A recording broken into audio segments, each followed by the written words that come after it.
Hello ladies and gentlemen, and welcome back to another cold winter's night of Siege, but not just any though, as we are heading into our very first playoffs, which is exciting. But before we get into any of that, Welcome, KJ. How you doing, bud?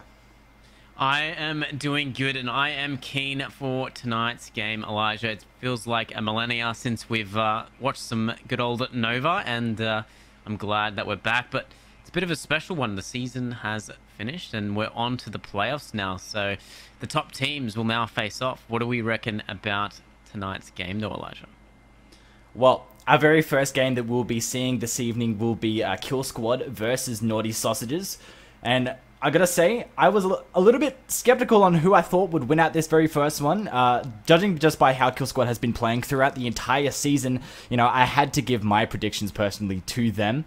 But Naughty Sausages, I reckon they can take a good run. You know, I think they might be able to take us the distance. So I'm definitely looking forward to seeing them run up against Kill Squad. We've also got Bandits and Panic as well. They are in the winners bracket also. That we'll get to be able to see them sometime in the future. But for now, it's just Kill Squad and Naughty Sausages. Now, KJ, what are you thinking about that? I think it's going to be an interesting game because obviously there's the playoffs. Anything can happen. Remember, it is a best of 3, Elijah. There's no more best of 1s.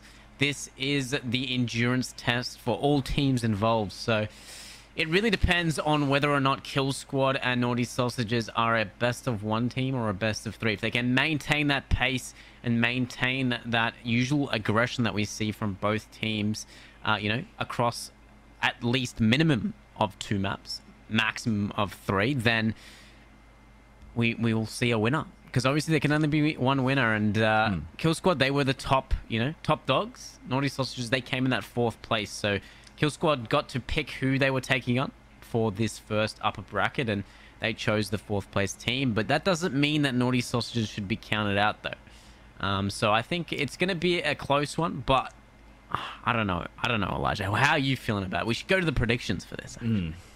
And there was a lot of thought that went into this, judging just by all of the staff together, getting their predictions. And I'm sure people in the chat also have their own things to say about both of these teams matching up. Now, judging from my prediction, as you can see, I did have to give a 2-1, but a victory towards Kill Squad. But I gave the 1, not because Kill Squad, like I said earlier, they are playing like really, really well. They are the top dogs at the moment. But like you said before, it isn't BO1s, it's BO3s now. And that's a really good testament towards the stamina and the pace that these teams can bring, you know.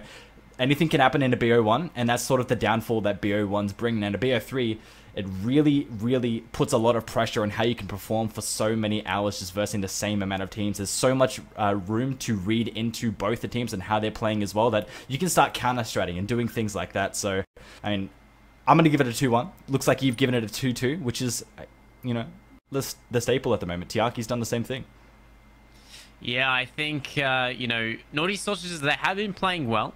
But I don't know, you know, I'm sort of picking the favorite team here. But in saying that, though, I think Kill Squad, they've just been looking super, super strong.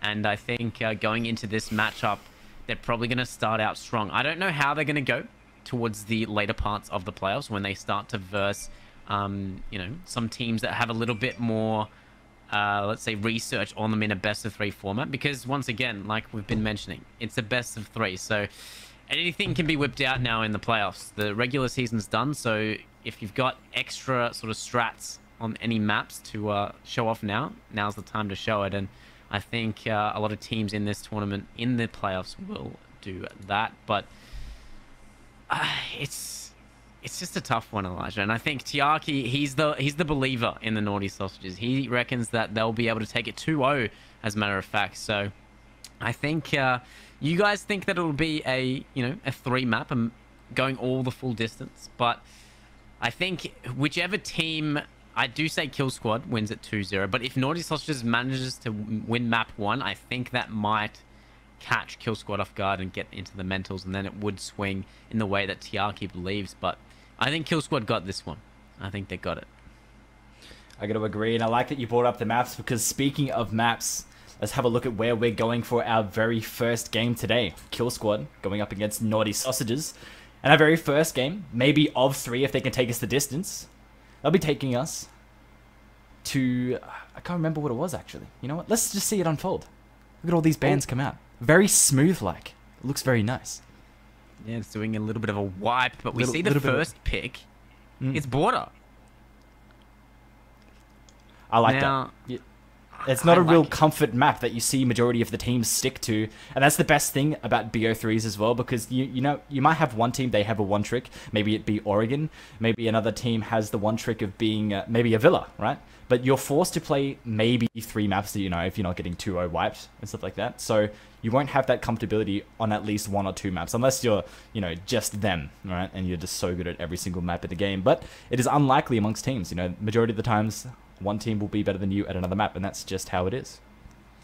Yeah, and, you know, some teams get lucky. You know, we've seen time and time again where some teams, they win a couple rounds in the start of, you know, those best of ones, and all of a sudden they are in that lead, and for the other team, it's just too hard to catch back up, and the momentum of the other team can't be stopped. But on a map like Border, I think that's going to favor both those teams there. I think, you know, it is Kill Squad's pick, but Naughty Sausages, we've seen them play quite aggressive. So if, you know, Kill Squad, they play aggressive too, but it's whoever can match that energy the best and overcome the other is going to take this map 1. But being on the attack first, obviously Border, you know, it's a little bit more frag heavy, so being on that attack isn't going to be as bad as a map like, let's say, you know, Theme Park or Skyscraper, which is a little bit more defender sided as you've got so much maps to take. But with a map like Border, any sort of space that you take, you're almost already on the site, or at least you've got, you know, vert pressure on the side. There's so much potential with this map, and I'm keen to get into it. But map 1, playoffs day 1, Kill Squad versus Naughty Sausages. What do we reckon the bans will be, Elijah? See, like, we haven't really seen much of Border, like, at all throughout the season, so I like that both of these teams have opted to take us here for our best of 3s, and to begin the night off as well on a map like Border it's insane, it's exciting. But you know, you can always get rid of that mirror. That can become a huge problem, especially for that upstairs armory that we've seen time and time again. That's always an option that you can get rid of. Maybe if you want to play a little bit safer with that denial as well, Echo is always an option. Maybe you want to get rid of that Thatcher. But look, the very first will come out though, and the IQ will be removed by Naughty Sausages. Now that's not something that you see quite often, and I'm going to guess that they want to abuse those black eyes that Valkyrie has to offer. Yeah, so, you know, Valkyrie can still be banned, but maybe it's a little bit more of a target ban. Maybe Naughty Sausages, they think that one of the players on Kill Squad like to crutch on that operator. But the second ban to come out, and it's, you know, not one that we usually see on Border, but is quite a good ban, you know, being able to hold those breaches, especially for that armory breach from those long angles, and hold it and ensure that no one can push up close or swing your teammates. But she's going to be knocked off the board. And the next one for the first defense operator is going to be Pulse. So, bunch of interesting bans all across the board here. And the final one's going to come across. And I wonder what it's going to be. Ooh, the Malusi to be removed. Now, this is something different, something spicy that we haven't really seen on the ban board before. And I'm liking it. You know, we got rid of that IQ, got rid of the Pulse to follow as well. The Osa, definitely I got to agree with you when you were mentioning about how strong she is, especially on a map like this one, Border specifically. And obviously to follow up Malusi now. We haven't really seen a Malusi ban ever. I don't see it very often, but she can become quite annoying. You know, it's kind of like the replacement for Proxy Mines at the moment, so I like the ban. Yeah, she used to be a lot more common back when she was not a 3 armor, when she had a little bit more speed under her belt, but she definitely is still a viable operator. I mean, you're able to, you know, slow the enemies when they are in those Banshees, as well as get that sound cue. But now, Knock is on the board, and there's no Malusi. So maybe that's the thought process behind Naughty Sausages for when they go on their attack. But Kill Squad are the first ones to attack, so they get access to this Knock and don't really have to worry about anything like a Banshee. So I wonder if that's going to come into play and if they're going to be able to do any sort of crazy plays. But we do know that the man on the Knock, he likes to play some Glaz. So on a map like this, you know, it's not exactly something that you won't see all that often. We do see it a little bit, but I wonder if he plays Glaz here. You could do it. I could definitely see it. It's most commonly for that east side of the map, though. I would like to say, at least myself, you've got so much room there so much potential for your smokes as well, for get those long angles to utilize Glaz's scope correctly and efficiently as well. It's like Captain Oz is already getting aggressive to find an early pick. Won't be able to find one just yet. Yeah, that's what I'm talking about. A map like Border, it's aggressive. And with these teams, it just favors their playstyle. They're both going to try and outdo each other here. But it looks like Kill Squad, they're taking more of a calm approach at the moment. They do have Mackenzie sort of lurking near main door, I do believe, at the moment. But first kill to come out, and it will be Ben taking down Oz. So that's your Mozzie off the board. And that's a strong operator to get rid of. You know, such a good gun with that 1.5, as well as a potential C4 for those post plants, or just a kill in general. But look at this Azami setup on this top east here, Elijah. I'm liking that. That's definitely a new way to completely change up on how you can defend that east side. It definitely adds a lot of pressure for somebody potentially needing to keep this ground. Looks like Kill Squad are trying to fight him off though, but Hale's not letting it go without a fight, adding so much pressure, not letting them get control just of yet. But look at how many of the members of Kill Squad have stacked up. They want that control, and it looks like that they're dedicating themselves for an east up. Yeah, they have that man advantage, so they're playing it a little bit safer, but there's an engagement here. Hale, he's going to find the better of it and shut down Kulo. Now that's your Yana off the board. No more nades come out, but he is getting flashed out, and they're going to go for the swing, but a refrag come out from Orion, and it's just frags all across the board. Heals to find Rice, and Harry to find Mackenzie. It's not looking good here for Kill Squad. Oh, they're left down to a 1v3 for Bubbly Ben. Now he's going to try to look for some kills to try to see if he can even up the score count for himself. But against 3 members of Naughty Sausages, you can imagine that they're not going to let any room for him to breathe at all, as he remains on the 90 corridor. Hills, he's got the positioning. He thinks that he knows exactly where he is, and a lovely swing by Ben is going to be able to connect onto Hills and take it down to a 1v2 situation. There is 35 seconds left. Harry is bottom of the main stairs, and he'll hit the shot and take that very first round in Naughty Sausage's favor. That was looking a bit rough for Harry there. He almost lost his life. Ben almost finding those shots, but you know, he stayed composed, and he was able to finish that round and find the first round of the playoffs, Elijah, and that's 1-0. But it looks like Hills, he's abandoned us. He's left us. People are leaving. Where are they going? They might just need a little bit of a reset. Maybe there's an issue. I think that we're just going to have to wait a little bit before we get both of those players back on boards before we can move into the next round. But something that we haven't really mentioned, KJ, while we were gone, while the season was down, while we were waiting to move into the playoffs, there was quite a big update for Siege. There was quite a new operator added as well. Yeah, and that's the thing about the new comp system with Rainbow Six, is that, you know, you're able to utilize that new operator. There is no quarantine anymore, so it's sort of interesting.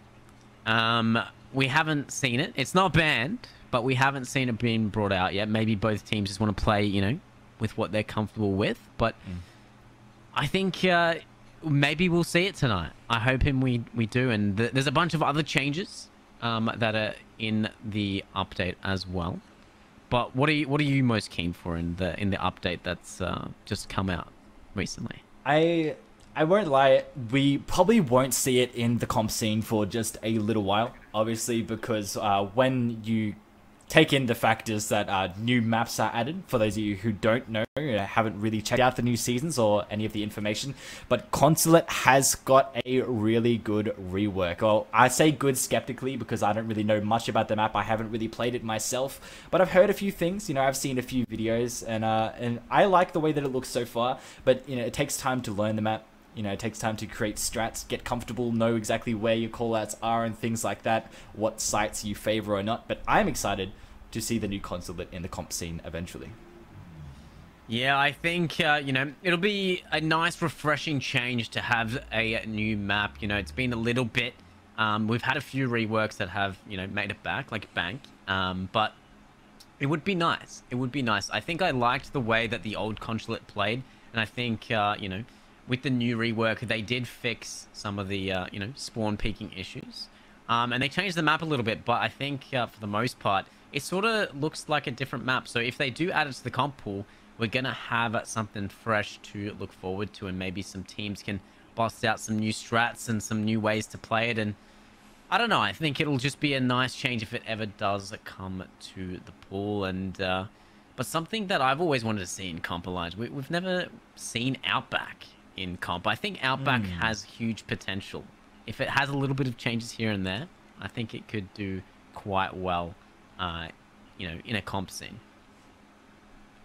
See, Outback, I don't know how I feel about Outback. Now, I like Outback. I think I like to play it. I don't know too much about Outback itself because, you know, I'm not the one to play it. If there's a ban option there, you know, I'm always clicking Outback. You know, it's not a map that I favor. But, I mean, if you think that Outback could come to comp, obviously if they do a couple changes, like you said, I would like to see some more maps enter the Siege comp. Because, you know, we're seeing the same maps over and over again. I think it'll be really refreshing for the Siege community to just witness a new comp scene. You know, maybe some new strats as well for people to learn, which is always good fun for all of us to see. Yeah, I think, you know, the maps at the moment, you know, there is some of the maps that are a little bit different, but a lot of the teams like to stay comfortable and stay with the, you know, with what they know and sort of play it the same way that it's been played for a very long time. So I think, you know, the reworks like this Consulate rework, it's good. It keeps everyone on their toes, and if it does come into the pool, then, you know, teams have to think about it. Obviously, they don't have to play it. They can always ban it out, but if it ever does come across their table, they got to sort of work out how they want to play it. And I think adding a bunch of maps in that people aren't used to in a comp setting, it sort of spices things up and forces teams to actually work on their strats and work on playing on those different maps. So I think no matter the map, all teams, you know, should be challenged. But the challenge right here in front of us right now is for Kill Squad and Naughty Sausages to take this W on map 1 and give themselves that advantage going into this best of 3. Now, Naughty Sausages, they won the first round, and they won it it was a 1v3, but it did come down to 1v2. It almost came down to a 1v1. So I think Naughty Sausages, they did really well to recover their lost man at the beginning there. They did lose Captain Oz quite early, but they sort of held their ground and they recovered quite well from it, and they won the round. So props to them for that. You know, the first kill didn't result into a round win, so I think that was showed really good composure from Naughty Sausages. But can they hold out on these following defensive rounds, or does Kill Squad have a trick up their sleeve to find out? But they're bringing out that Glaz, Elijah. I told you, we'd see it. Yep, they're going to bring us out. See how well they can utilize it on this site specifically, but we're going to have to see what kind of push they like to go for force. Now, traditionally, though, you need to take that vertical first. As one of the biggest priorities in utilizing the control over this site is making sure you've got that top 4 to your favor, because the very last thing you need to worry about is a flank, you know, some of that vertical control coming down as well while you're trying to get that flank. First kill to go out, it's the man Glaz himself as well. He's got to clean up Harry M, remove him from the play, and that's your Valkyrie as well. The util already been used though, but that's a gun, man advantage, it's been forfeited. It's definitely a good pick to get off the board, but, you know, those Valkyrie cameras are in play and there is no IQ to assist you, so you gotta sort of use your wits, figure out what the best place to put those in and sort of take them out. If you were a defender, you know, where would you put it? And that's what would probably be on the mind of Kill Squad. But they can also utilize those drones to spot it as well, so hopefully they're doing that work so that they don't get not C4, actually, there's no more C4s on the board, but sort of have that intel for the remaining defenders. But Glaz, not a usual sort of entry, but a little while ago, he had that speed buff. So he's now a 3-speed. He's a bit of a zoomy boy. So you definitely can entry if you're comfortable using that, and Mackenzie definitely comfortable in doing so. And halfway into the round, Elijah, and once again, Kill Squad, they find the man advantage, but they're only just starting to sort of open up these hatches, and I would imagine try and find these remaining defender positions. Well, you did so with about minute 30 left. You're going to be able to find a pick as well in due process. Hill's losing a huge chunk of HP. Looks like Captain Oz is trying to make a retake play, but I don't think that he is aware of Glaz's position, watching him, making sure that he can't retake from those metal stairs, making sure that he gets nothing back. But he might have been able to read into that. I don't know what sort of intel. Maybe those black eye cams are coming in help in the end. Quick drop though to try and get that defuse down. Rice, he's doing that, making work of it. And all of the cover all across the board from Kill Squad are just keeping Naughty Sausages in their place. Yeah, they're just not allowing any room to breathe right now. Captain Oz did find one, but Faulty found another in this post plant. But Captain Oz trying to find an angle to defuse through the hole, but he doesn't realize that it's on the other side of the wall, and they're holding a vertical angle. But his position is made aware. Hale to find Kulo, but Ben to find Captain Oz, and Mackenzie on the Glaz, the sniper, able to find Hale. 2 in the round with the Glaz while you were playing entry, and that rotation denial is something to be proud of. Mackenzie doing a lot of work there to help his team bring that back to an even 1-1 score count for Kill Squad and Naughty Sausages. Now it's anybody's game, as we're going to be heading back to the bathroom tellers again to see if you can fix up your mistakes. Yeah, that's the thing, is that, you know, now that it isn't a best of 3, you know, you could win this map and think that you're comfortable, but if you sort of show and not switch up the way that you play, one team's going to be able to read into the way that you're playing and sort of have your number. And right now, it's back and forth. So I wonder when the sort of split will happen, when one team dominates over the other, or we're going to just see that sort of back and forth action and one team trying to outdo the other, but they constantly have what's necessary to bring it back. That's the thing, like you mentioned, BO3s, you have to pace yourselves. The last thing you want to do is just burn yourselves out this early on and then end up losing the next 2, maybe the 3rd map as well. So, you know, you gotta feel yourselves out, you know, have some good stamina, release it slowly against these teams, just make use of it. I gotta say, I think Naughty Sausages, their best play is fighting for that 2nd floor, just a little bit harder than before, because I feel like Kill Squad got so much control without being punished, and there we go. There's the switch up already. Harry finding the very first blood in this round specifically, and removing Mackenzie from that play, which was a complete staple in that last round, from stopping them from regaining that control from metal stairs by watching that rotate from break inwards. Yeah, usually, you know, Naughty Sausages, they're the first to fall, but luckily for them, they found the first pick, and Glaz, he obviously has access to those nades, but look at this intel. They know where he's playing, and, you know, Captain Oz, he's giving comms to his team where he's being shot from. But they have the intel where the mute is. He's got to be careful that he doesn't allow himself to be collapsed upon, as there's only Hale, sorry, not Hale, Harry M here in Armory, sort of covering his position. You will see that Q, he is in the middle between the two, trying to get a collapse on, but Hale is going to connect a shot onto Faulty, but Captain Oz, he's going to match the energy by removing Ben from play, and it's just a sweep from Naughty Sausages, but not if Kulo has anything to say about it. He will find the refrag back to Hale, but he's got so much work to do, and a quick trade, but Captain Oz, he'll end the round. Wow. That was definitely a switch up from Naughty Sausages. They definitely sort of wanted to play that completely different to how they played it the previous round, and they definitely showed up. So we're seeing that adaptation already coming out, and I feel like this border map, it's going to be a close one. And I think to kick us off between these two teams, like we've been talking about, such, you know, so aggressive in the way that they play. And I think Kill Squad, they're taking a little bit to warm up with that aggression.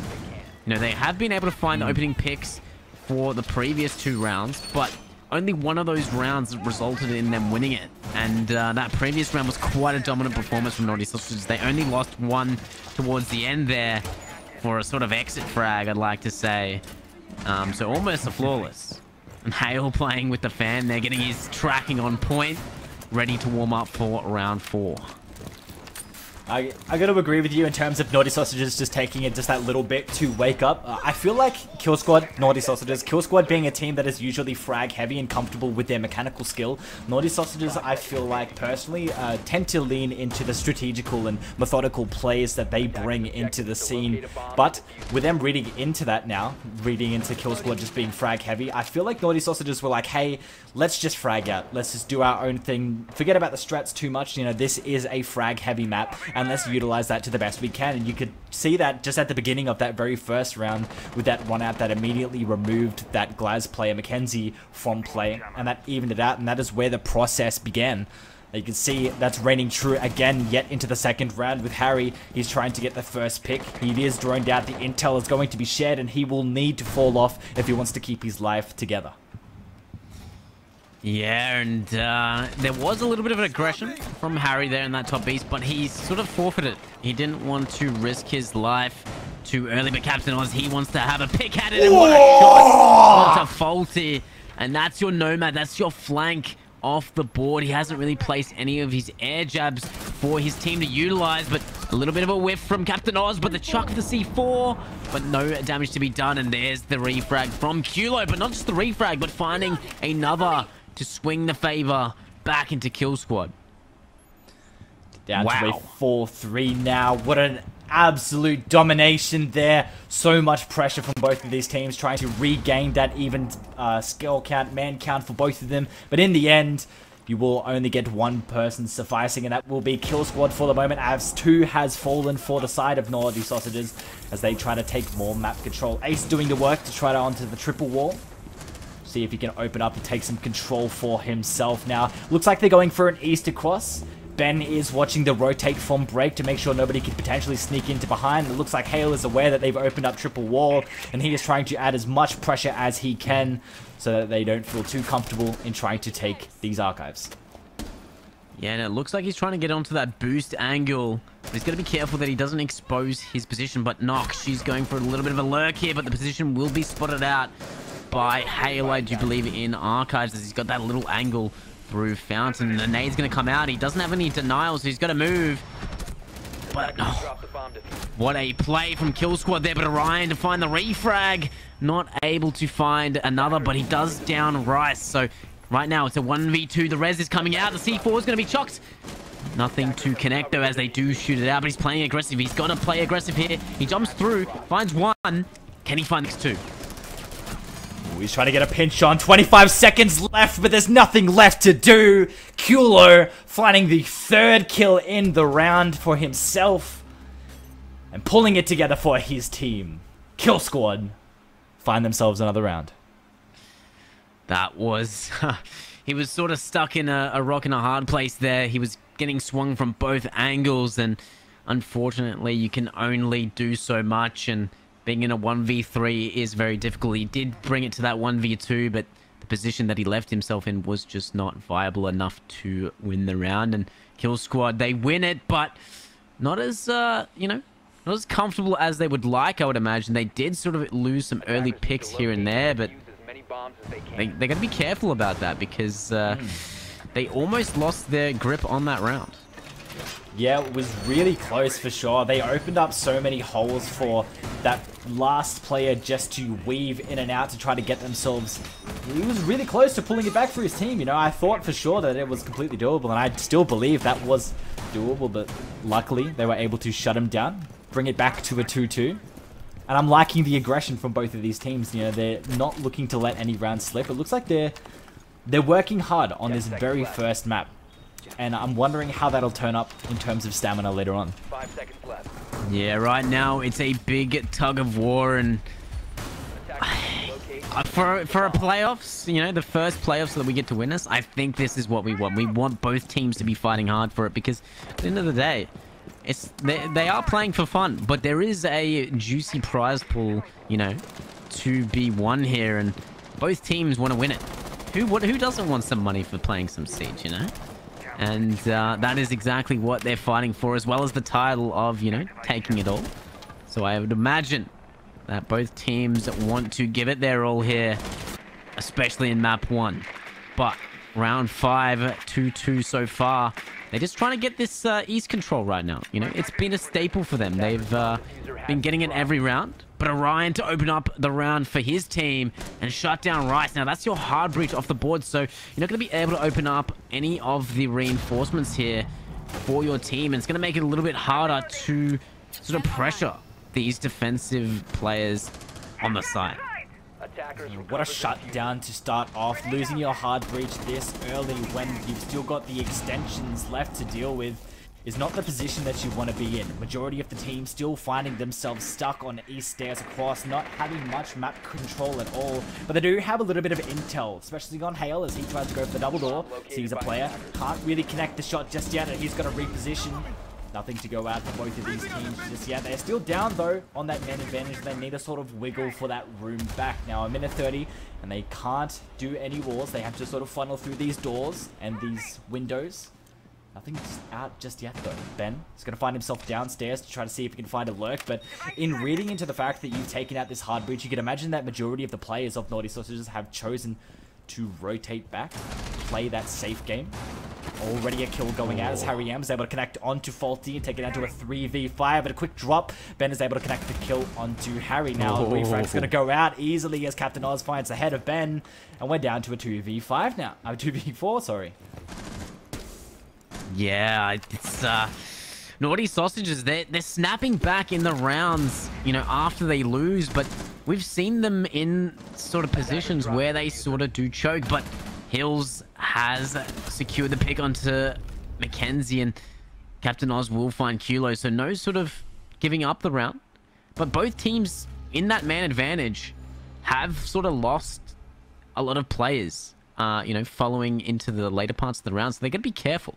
They can't play too aggressive. That's the problem about playing aggressive, is that, you know, you put your own life at risk and sort of your own team at risk with their chance of winning the round. If you've got that man advantage, it's good to sort of swing and, you know, continue to get that man advantage. But you don't want to gift any picks unnecessarily, so they got to be careful. But Naughty Sausages, they're doing well with that aggression, and they've been able to bring back that lead for them as they go down to the Vent Workshop in the last round of the defense half for them.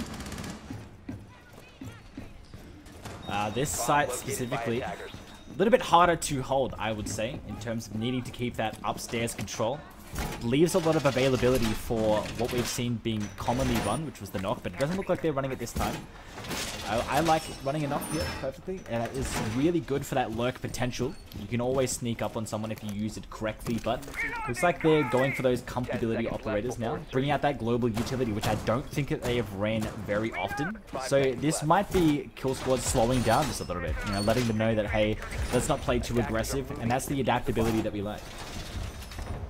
It is, and I think we've seen teams, the first half especially, well, we have only ever seen best of ones, but we've seen in the first half it go completely neutral, 3-3, and then the second half it all changes. So is that story going to reign true once again for a playoffs match, the first map of tonight, or are we going to see that back and forth action continue on the switch up, I wonder? But for now, we're seeing these new observation blockers being in place, so that can deny the visions from the drones. Captain Oz does find Buck, though, and on a site like this, where vert control is so huge, it's definitely a good opening pick. It's not all lost though. Ben, he is trying to get the entry to get some advantages over the player who was playing in Armory, and he does have those 3 breaching charges, and he also has Ash's ability to open up the floors as well. Captain Oz in the process is going to find a kill behind the scenes, and Hill's going to find the kill back onto Ben, and that'll leave Kill Squad in a 2v5. So yet again, Naughty Sausages just being absolutely superior on this, and into reading that, he's going to fall off that top floor and choose to play it down safe and reset his defense with the rest of his team and leave Faulty and Kulo in a position to pull it back. Yeah, but he has a nade out. He gets caught with the nade in his hand, and it's a flawless round for Naughty Sausages to finish off the first half. And that is how it should be done. They looked very, very comfortable on that defense, but can they do the same now that they are on the attack and maintain that lead now. And I think this is the first time we've had a lead above 1 round. So they've finally broken that sort of, you know, that round difference. And now they are 2 rounds ahead. Now, they have a little bit of wiggle room going on to that attack, but they can't let too many rounds slip. Otherwise, it will be even again. And if you've got that advantage, you don't want that to happen. You want to continue that momentum and stay in the lead. You don't want to let it slip, especially in important matches like this playoffs, because if you lose, you know, they are in the winning bracket, so they will go to that lower bracket. But who wants to go to the lower bracket? You want to maintain that lead in the winner bracket and continue through and really, you know, get yourself safe up there within the bracket. So I think Naughty Sausages, they want to continue to do that, but we're seeing it already. Both teams playing it a lot differently here. We are seeing the Valkyrie being brought out, you know, staple of a map like this, but we're seeing some Doc play.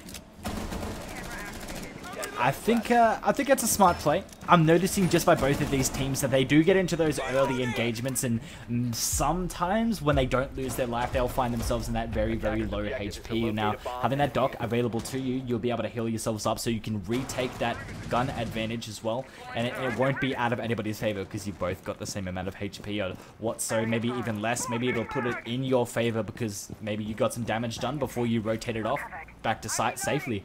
But we're going to have to see how that will come into effect. Now, looks like they're both going for just about the same amount of takes from east across. It looks like that's where both of these teams shine the heaviest, is taking that east and break control first before trying to contest that main wall that we've seen most commonly done. But this is something that wasn't used by Kill Squad. And Hale's going to connect the grenade as well. Now, the info from Naughty Sausages helping him get that frag is huge.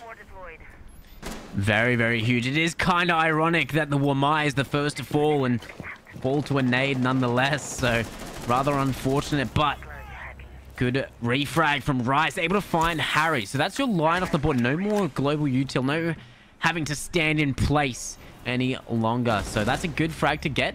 And Captain Oz is going to find the pick onto Mackenzie. So, finding that frag back. And that's your Azami. So, no more keeper barriers to go up either. Ooh, another kill to go out though. Orion connecting to Kulo to live it down to a 2v4 for Kill Squad, and it's not looking good again. Rice will remain inside of the fountain. He will find a pick. No, he'll miss it and it'll elude him. And Hills will connect first onto the head and leave it for Faulty to do a clutch. C4 will be connected in place as well, but he will find the second, but it won't be enough as Hills finds the head to close it out. That was looking dangerous. Faulty almost having his moment once again. We saw him have moments before on you know, previous matches throughout the season, but unfortunately he just didn't have the dog in him for that moment there, and it was a bit too much to ask for. It was a 1v4, but he did find 2, so he got to pad the stats a little bit. But now Kill Squad, they're in a sort of rough situation. They can't let Naughty Sausages win this next round because they secure that match point and are one more round away from taking map 1. Now, you know, not all is lost. It is that best of 3, but you don't want to lose map 1 because it can affect the mental. Now, we don't know how the mental or the, you know, how they feel, but look at that, Elijah. The new operator is being played, so we are seeing it in play. We didn't think that we would, but they're already having some fun, and why not bring it out? As a lot of teams might not be sort of familiar on how to deal with it. But you see there that they're able to place 5 of those little gadgets that cut your sort of line of sight when you're nearby. And you can only activate 3 at a time though. And if your code, if it gets shot whilst it's activated, I'm pretty sure you do lose that code. So you got to be careful on what you activate and what you don't activate. There, but a very interesting operator. I think it has a lot of retake potential, but I guess we'll see how they utilize it here. That's exactly the thought that I like behind bringing these new operators, because they just released, right? Obviously, you've had that time to tweak and change things in the test server if you are Ubisoft, but you know, there might be some more tweaks that can happen in the future that they haven't quite picked up on, and utilizing that earliness of that operator being out, you know, it could definitely swing in your favor because it could be a couple things that are broken, maybe very, very strong that you can utilize before they're fixed, which is really good to use before they're read into. For sure. Why not use what's available to you? And, you know, Kulo doing exactly that. Has an MP7 as well, so not a bad loadout. But it looks like Naughty Sausages, they're going for a similar take to how Kill Squad likes to take. You know, taking this top east, it's pretty much the only viable option when you want to go for this triple wall. As going direct onto that armory, it's a little bit difficult. And they've already got this triple wall open, though, so they've already made lots and lots of progress without any bodies to fall. Captain Oz has taken some damage, but he's going to push up here through the 90 hall. They do have the cam available, but Faulty, he finds the first pick onto Captain Oz there, and that's the buck off the board. Line scans to go out, so they all have to play like a mannequin for a little bit. But, oh, what a nice shot from Hale to find the pick back, but Kulo to find his shots on to Hale, and it's just a frag fest right now, Elijah. Well, Ben remaining inside of the open area in those offices. He didn't shoot up those triple walls before, try to impact it or anything like that.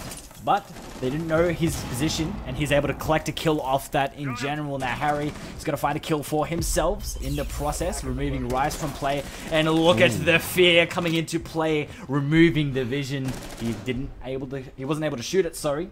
So he's going to be able to fall back to East Stairs, where Kill Squad able to reset their defense. The Ben rotating himself back downstairs to get control of the metal. Orion's able to quickly pick up that fear, but the C4 is going to double up on top of that and leave it down for Harry to make the clutch. Too much to ask for. Kulo will clean it up.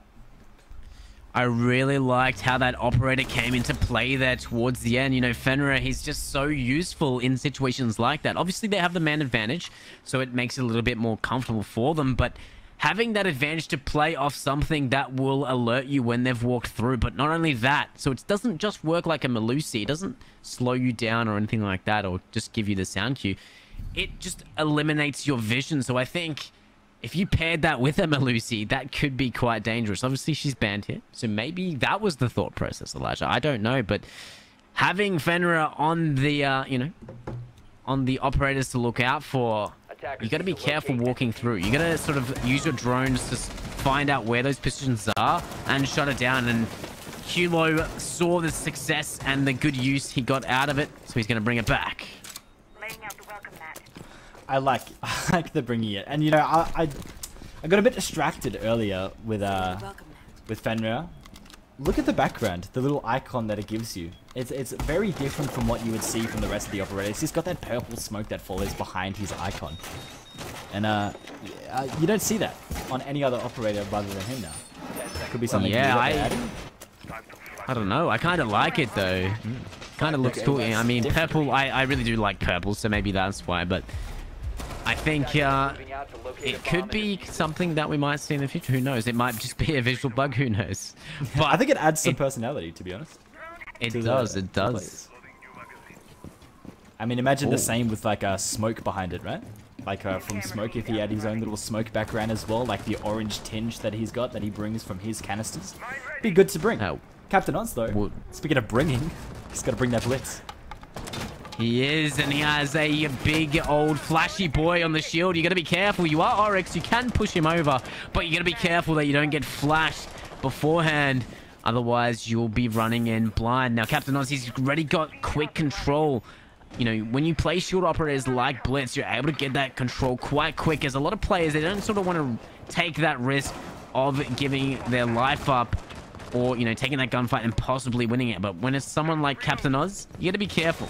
He does have the confidence on him, and he's just going to charge his way through, clearing all these corners, making quick work for his team. And it's definitely one way to do it. But Harry to find the first pick onto Ben, and that's your Valkyrie off the board. So no C4 to come out, but he does have those black eyes already down. So all the intel available to his team. But being that man advantage down so early can definitely hurt you. And that was your only C4 in the lineup as well. So that blitz still being in effect could be a huge problem if you don't shoot the legs in time. And with the amount of fan and pressure that Captain Oz has brought to the team, just clearing that top floor as early as can be is just super strong for the side of Naughty Sausages, as it is already coming to effect, though Harry being able to lose his engagement first as Rice is able to connect onto that, and Kulo finding a kill of his own to bring it down to a 4v3 for both of these teams. And it's not looking good any longer for the side of Naughty Sausages as they fall that man advantage. Yeah, you would think that, you know, with the... Oh, no. Hills catching Kulo off guard, and he was unaware of Hill's position. He doesn't have any more phone calls in hand, but he does have these pocket EMPs. But Rice, he's going to find the pick on the Captain Oz, but Hills to find it back, and it's just trade after trade. Faulty able to find Orion in sight. It's all left to Hills on about 20 HP. They are split apart, though, so he knows where one of these players are. He just has to hit his shots, but fortunately he misses. He does down. No, he doesn't down. Faulty does prone, so he...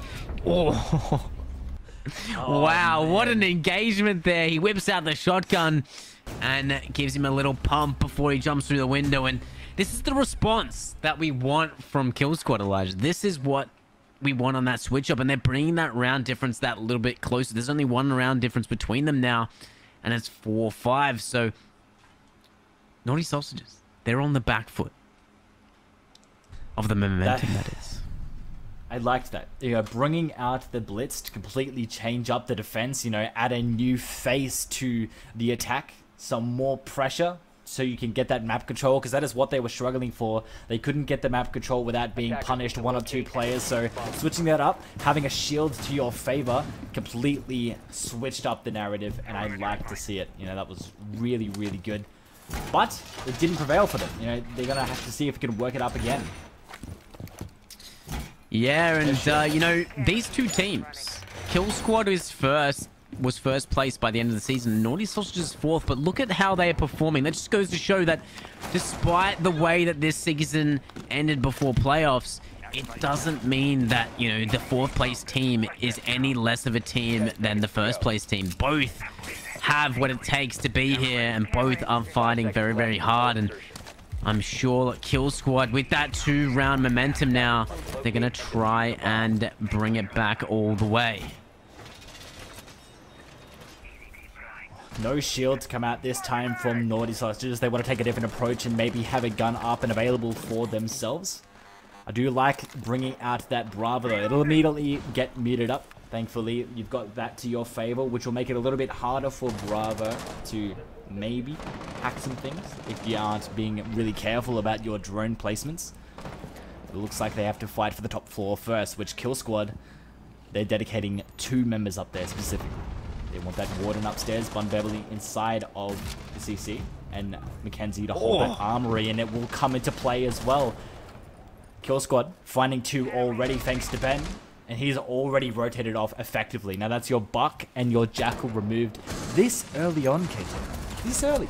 Yeah, and you're being punished for things like this. Rice able to find Harry, and it's all falling apart for Naughty Sausages all of a sudden. They're not able to find their footing here on the attack. They did win 1 round, but ever since then, they're just not being able to do it. But Captain Oz, he does find a pick back onto Faulty. That's your mute off the board, but still still a lot of work to be done here, and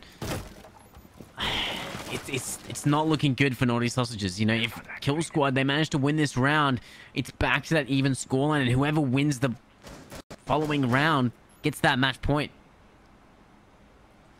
It's a lot to ask for to sort of bring this back. You've got about 1:20 left to work with, and the positions from Naughty Sausages, just having a look at them, they've got so many crossfires and counter swings as well to help them out. So it's a lot to ask for both of these teams, especially when C4s connect to you like that and you lose a huge chunk of HP. Actually, I think that might have been a cap can instead, as they had that to the availability as well. Now, a little bit of an engagement coming through the floorboards. Nothing to really connect though, just taking a little bit of peppered HP off of Captain Oz, and you will still remain in the 2v5. Now 50 seconds left on the clock. They're just going to be looking to get some of this intel onto about where Kill Squad is playing and their positions before you can do your initial execute.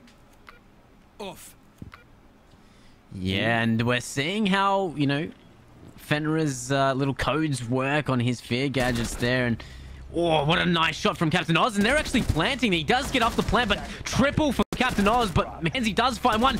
Quad for him. Can he find the ace to win the round?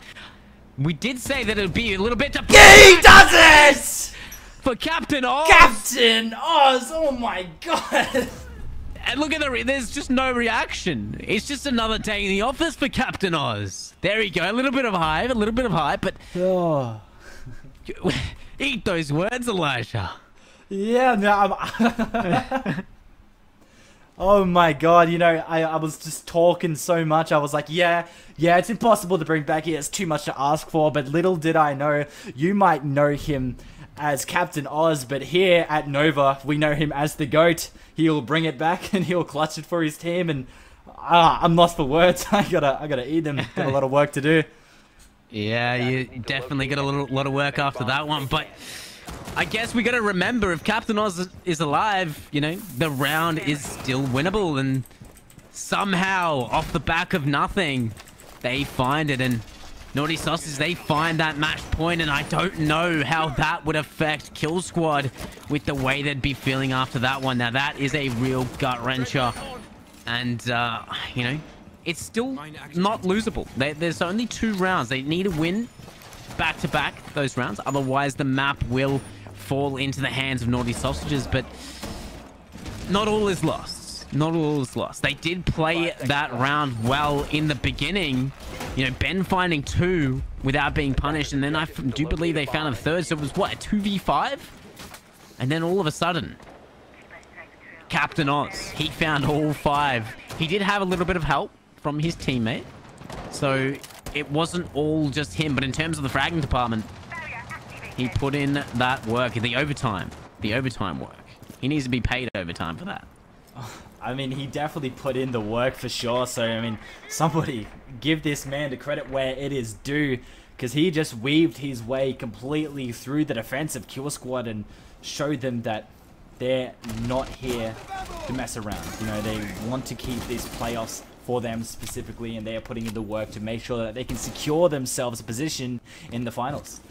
Now, let's see how they can favor up against these later parts. Match point now, like you said, Naughty Sausages looking to close this out, but Kill Squad, they need to put up the effort to bring it back, and they're already in doing so as Mackenzie finds the first blood, but Captain, he's not going to let it slip again as he finds yet another kill to add to 6 kills in a row without letting any deaths fall to him as he tries to look for yet another, as he has got control of that downstairs. Need to be a little bit careful though of the positioning of the Valkyrie, which Faulty is playing so, as he is trying to shut him down.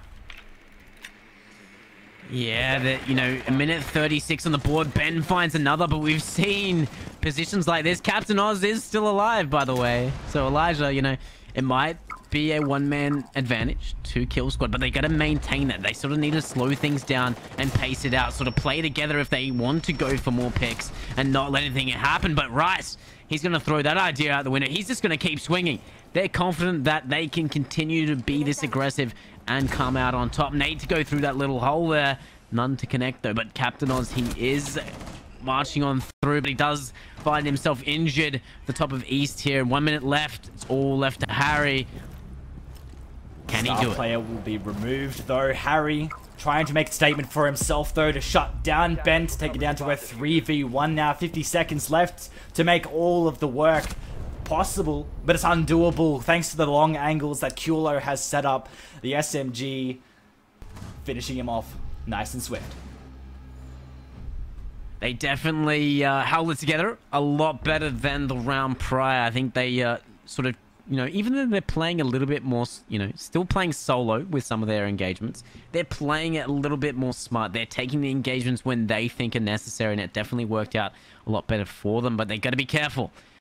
This is the round that will take them into the overtime. So if it's any sort of testament, they need to sort of clutch it up here, you know, band together and really close it out so that they can, you know, sort of get them back into this overtime and get them back into this game. Can they do it, Elijah? It's getting close now.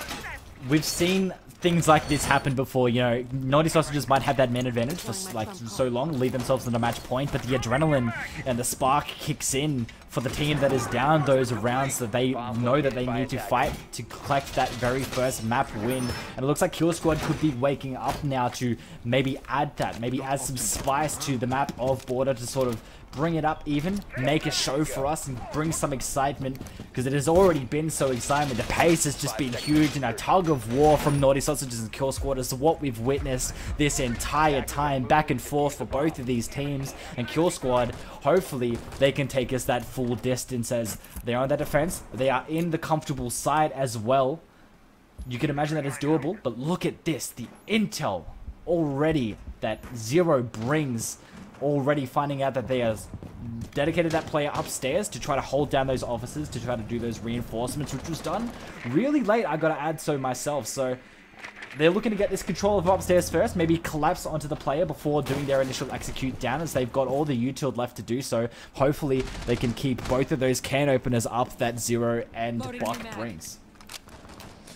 Yeah, Zero definitely a good operator, and when he's used like that, where you're able to get that really good intel from those cheeky spots that you can get those cams in, it definitely proves its worth. But see that observation blocker? The drone's not going to be able to spot that player unless they cross through that doorway. So I like that there's these little sort of gadgets being added to the game. It sort of makes teams a little bit more cautious. But Captain Oz, once again, making his mark on this game and on this map, and he finds the opening pick onto Mackenzie. Now the calls do go out, so he does know that there's one in CC, but Ben, he's adamant about holding this door, but he's going to be careful of the Yana coming through break. He does find him, and he does drop off. Good decision there, but Rice is going to be careful as he goes running into the lines of sight of Harry, and he's going to be picked off. So it's back to that 3v4 for Kill Squad, and he is aware that Warden is here in that detention, but is he going to find the better of the engagement? The yellow ping is going out. He's going to reveal his position. Jump inside of the window. The sound cue will give him away. Ben's looking sharp to try to get the pick, but the kill will elude him. A C4 will connect from Faulty onto Hill, so to bring it down to a 3v3. But Ben needs to rotate off to get himself safe. Now, vertical control being forfeited to the side of Naughty Sausages now, as Buck utilizes that skeleton key to make some vertical holes. The can openers going out as well to remove the hard destruction of the hatch so that they can get their initial execute underway. Now they need to get the plant down still with 46 seconds left to do so. Now you can imagine that they're going for a more traditional drop the hatch, plant it inside of the bathroom, and maybe watch it from on top of the hatch, which is the most comfortable way to play the site. Kulo will even things up a little bit more, make it easier for the side of Kill Squad as they clear up yet another member. Now it's down to a 2v3. 25 seconds. The diffuser isn't down yet. Zero is trying to get a pick for himself now as Orion does a quick swing. The position is going to be revealed thanks to a pre-fire, but it looks like he doesn't know that he's in the small room. A quick flick. Ben doesn't connect his shots. The SMG coming out, but Orion's going to connect the kill first and leave it to a 2v2. Hale and Zero are both together, but Faulty is in the site. He will pick up the kill onto one, but immediate trade from Orion will leave it all down for Kulo to clutch it back. Plan is going to go down, but there's no time left. Kulo is aware of the position, and he will clear him up, and Kill Squad win it to an even 5-5. The match point wins it all. 5-5. It's 6-6, Elijah. 6-6, It's overtime, so baby. miscounting. I'm just getting so excited, so I hyped am. up. My mouth's It's watering, you know. overtime. I'm ready. I'm ready for both of these teams. You know, we just talked about it earlier, that these teams, they're excited, you know, they're feeling themselves, they're energetic, they're ready to play off against each other. They don't want to let any round slip, and we're now at 6-6 overtime, baby. That is what we like to see. I'm taken aback. I thought it was going to swing one way, but these teams, man. Naughty Sausages are definitely showing up today in Kill Squad. They managed to make the comeback, though. So it's anybody's game once again, but there's less rounds to work with. So this opening round right here, right now, is vital. But Naughty Sausages, they get the better end of the stick, judging by this matchup specifically, because the defense. They've been winning the both teams have been more comfortable on the defense, have been winning a lot more rounds on it. So I think, you know, Naughty Sausages, if they manage to win this defensive round here, they can definitely have an advantage, as if they lose the round following, Then they go back into the defense for the final round. So Kill Squad, they're looking to win any round necessary. They want to continue the momentum that they've been building that entire second half and continue that train. But this is the scary part of the match. When it goes to that overtime and it's back to that sort of 0-0, it gets real freaky. So I'm really excited. And that last round, it came down to a 1v1 the last few seconds, Elijah. I don't know if my heart can take this overtime. I'm so pumped for both of these players. Mackenzie finding their very first pick in the overtime to create the pace already, removing Solus as well. Captain Oz, not to mention being the star player in what has been these late few rounds as well. So shutting him down is definitely going to relieve a lot of pressure for Kill Squad as they need to work to try to get their picks back. But Harry M, he will find the pick onto Kulo, but in due process, Orion will remove one of his teammates, unfortunately, and Ben will make play off that and remove Orion as it's down to a 4v2. KJ, what is going on? I don't know what is happening. It's absolute chaos here. And unfortunate for Harry, it looks like him and Hills, was it? No, it was Orion. Him and Orion had the same idea of C4ing, but I think Harry was just a little bit too close and unfortunately fell victim. And there we go, Rice able to pick off Hale. It's all left to Hills in a 1v4. Can he do it? MPX in hand, he has the first pick gone his way, and he's able to shut down Mackenzie. But can he find Rice, Faulty, and Ben? The plant does go down, does get finalized, but Ben is on the chase. He knows where he is. He's hunting him down. The proxy goes off, and all the shots are coming at him. He's only got so much in his mag. He's forced to switch to his Deagle C4 to go out, but they're all just laying in wait, waiting patiently for him to make his move. He domes the skull of Ben. Can he find the skulls of Faulty and Rice? He has 20 seconds. Not a lot of time to work with. He's got to do this quickly. Otherwise, the round falls into Kill Squad's favor, but it looks like he's just going to sort of wait it out, sort of pad the stats a little bit. Nothing he can do. He did have that due effort there for him to try to bring it back for his team, but unfortunate for you that Kill Squad, they reset their defense and made sure that there was no room or no way possible at all that they were going to let you try to do a clutch. You know, there are rooms for those mistakes, but when you've hit this overtime where the stakes are just so high, you need to make sure that you're utilizing every single bit of advantage that you can, and in do so, Naughty Sausages will utilize their timeout and maybe get themselves a mental reset. Yeah, and if you have a look, look at that pattern there, Elijah.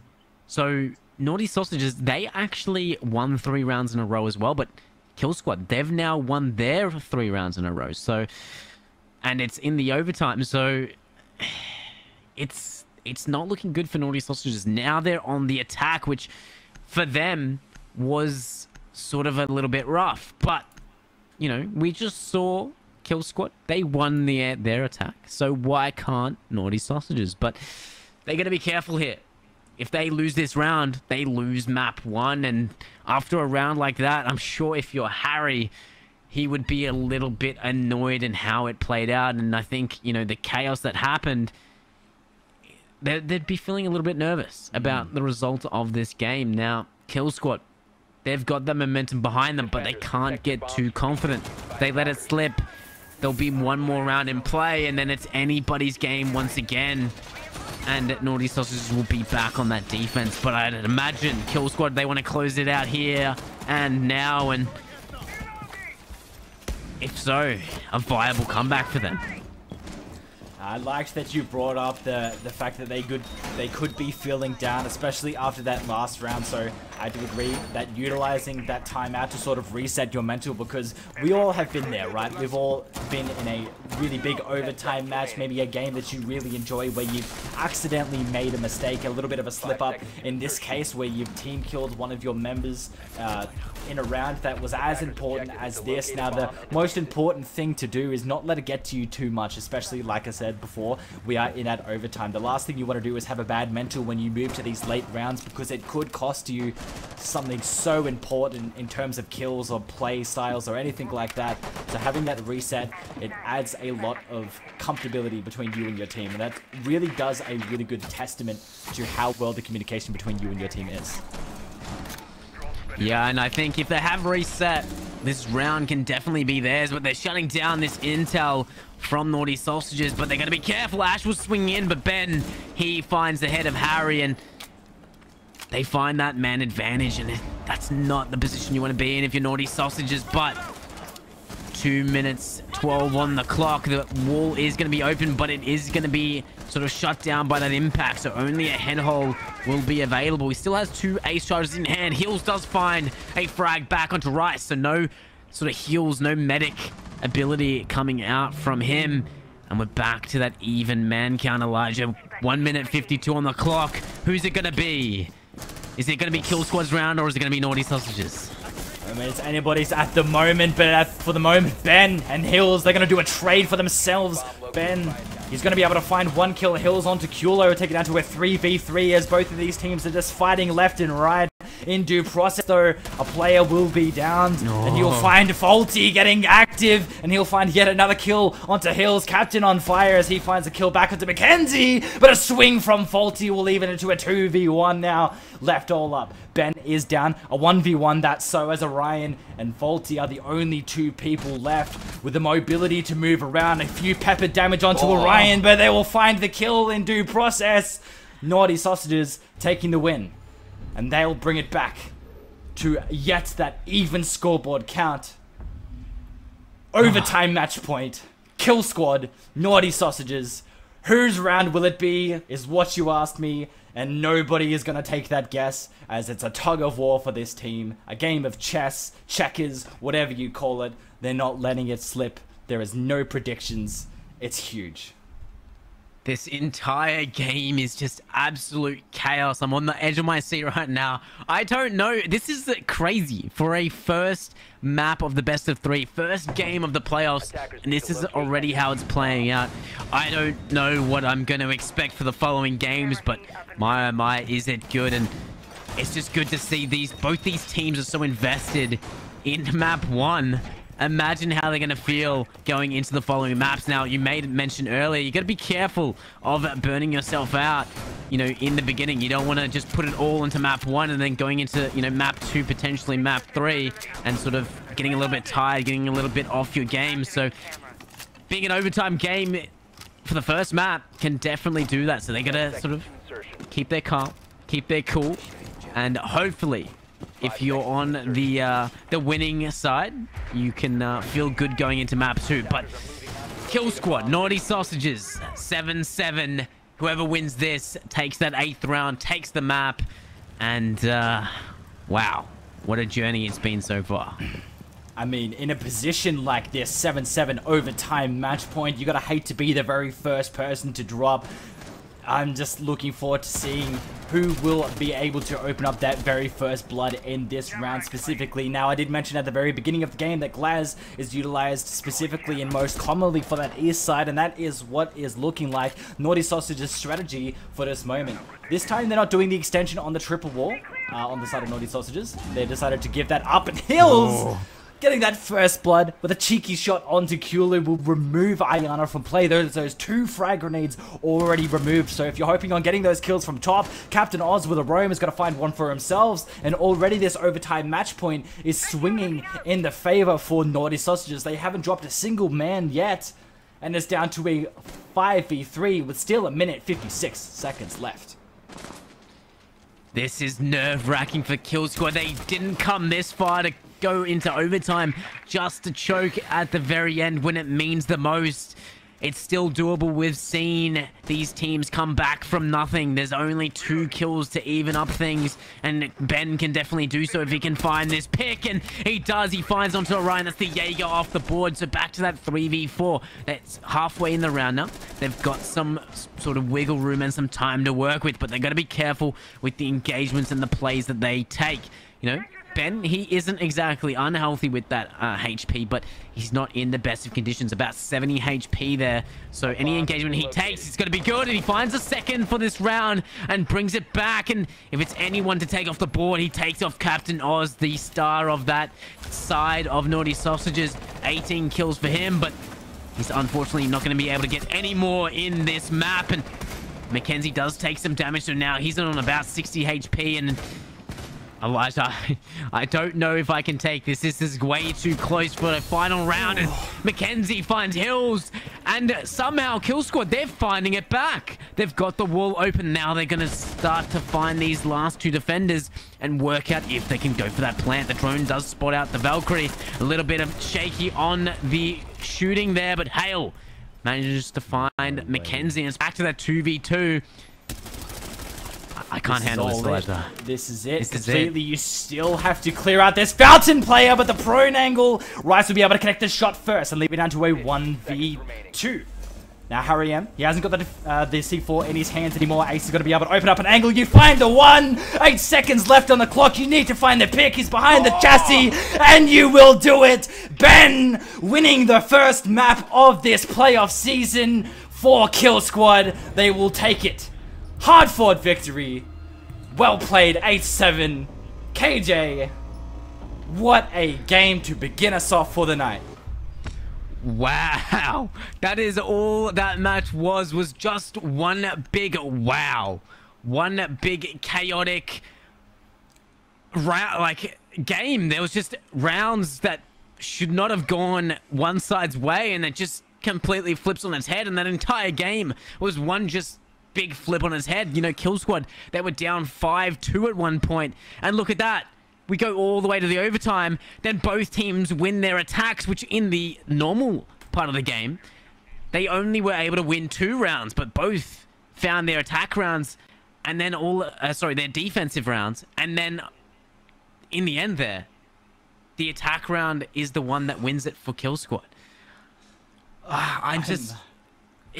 I'm lost for words. Yeah, I mean, the jinx for us there. I mean, we're both really, really choking on our words at the moment. Kill Squad, Naughty Sausages putting on a show, setting the pace for hopefully the entire night, because that is just the first of potentially 3 whole maps for us. First one already being done, Border, as we will move to Oregon, I believe, which was next, which is just another staple of Siege, where both teams like this of what we've just seen are really frag heavy and comfortable with mechanical skill for themselves. They'll be able to go to a comfortable map of Oregon next, but before we head to that, we will go to a 5-minute break. But KJ, I mean, how are we feeling after that? Are you excited for this next one? Because I know I'm so excited to see both of these teams continue.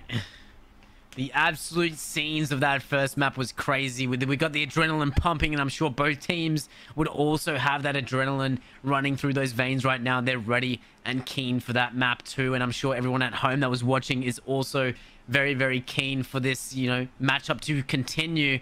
But we got to make note that Kill Squad, that was their map pick, and look how close it was. So this next map pick is Naughty Sausages. It is Oregon. I do believe you are correct there, Elijah. So it will be interesting. But like you said, we're going to go to that break. But, you know, as you always say, I don't want to stuff it up this time. Yeah. I got it. Stay healthy. Stay hydrated. Stay hydrated. We'll see you guys in just a second. See you guys soon.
Welcome back, everybody. We're back for map 2, but what a absolute banger of a map 1. And Elijah, how are we feeling going into this second map? Man, I am just as excited as the first. I didn't expect us to go the complete full distance on a map like Border, where teams are, usually less comfortable. But now we're moving to a map where everybody is usually comfortable with Oregon. The map's been there forever. A lot of teams in the scene like to call it Boregan just because it's just played over and over and over again. It's used just the same formula. So we get to see both of these teams utilize their mechanical skills, their map knowledge into a map that they've just been playing what seems like forever. I'm going to guess we're going to go the full distance here as well. I mean, the pressure from both of these teams, they're going to take it from one to the other. I am excited. Man, I could tell you.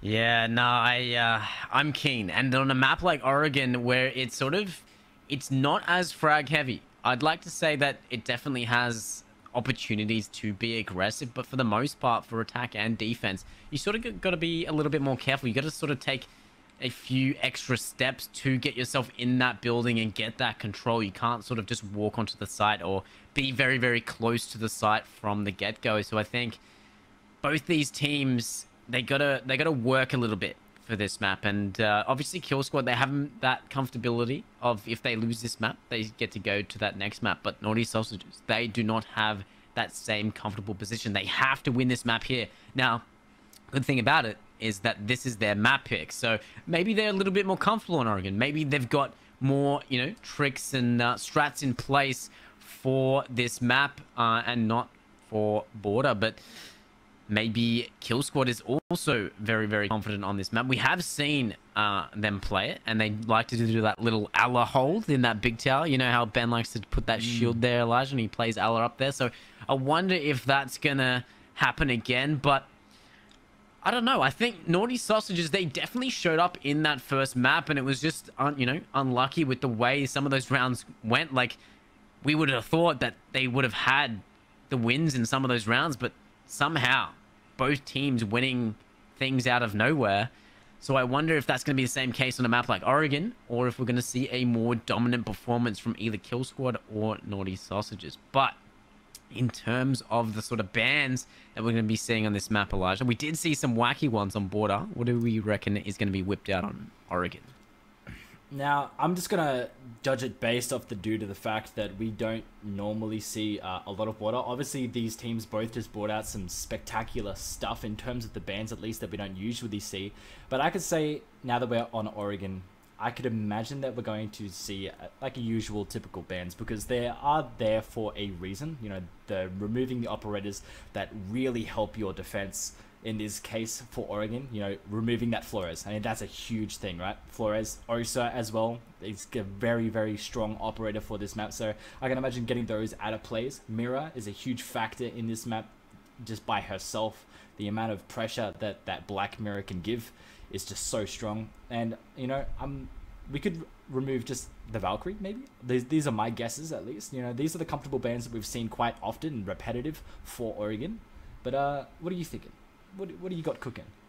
I don't know. I think, you know, both teams, they did some interesting bans, and maybe that was, like you said, because it was border, but maybe, you know, they had some more thoughts behind it. Maybe it was a bit of some target bans. So I wonder if that's going to be the same case for a map like this. So, you know, maybe we see that Ala ban, maybe we see a Glaz ban, maybe we see a Fenrir ban, because we do know that they liked using that character on border. So maybe we sort of see that happen on a map like Oregon. And imagine the sort of potential for Fenrir on the basement site. So, you know, once again, it's not a denial as such, but it definitely can be used in pair with things like our favorite operator, the Goyo.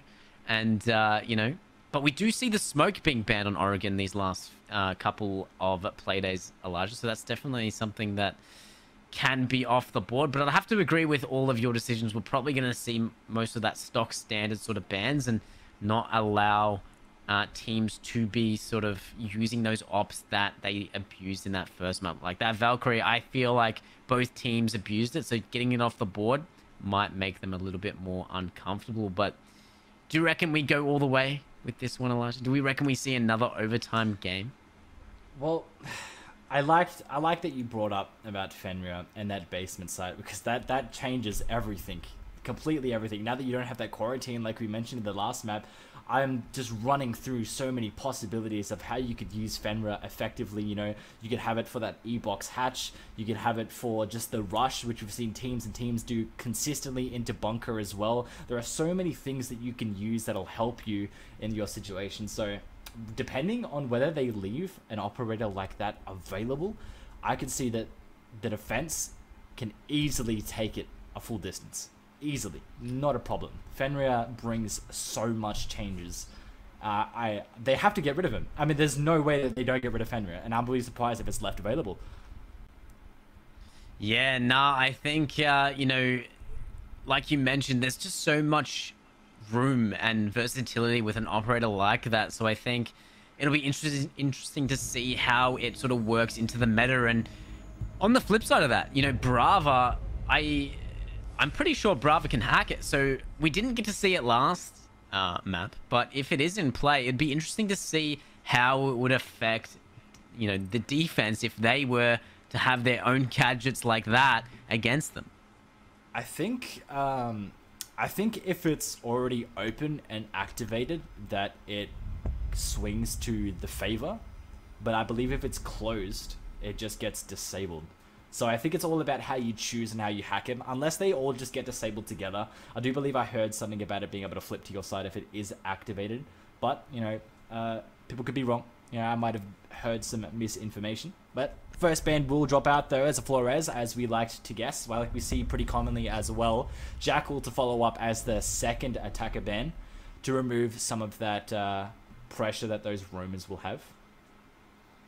Yeah, we did see Jackal being used a little bit on border, and obviously on a map like that, the roam potential isn't as great as a map like Oregon. There's a lot more space on the map to sort of work your way around, but having Jackal off the board, you're able to roam a little bit more freely, and you have to rely on the intel of your drones. But Mirror being off the board, so, you know, pretty stock standard bans here.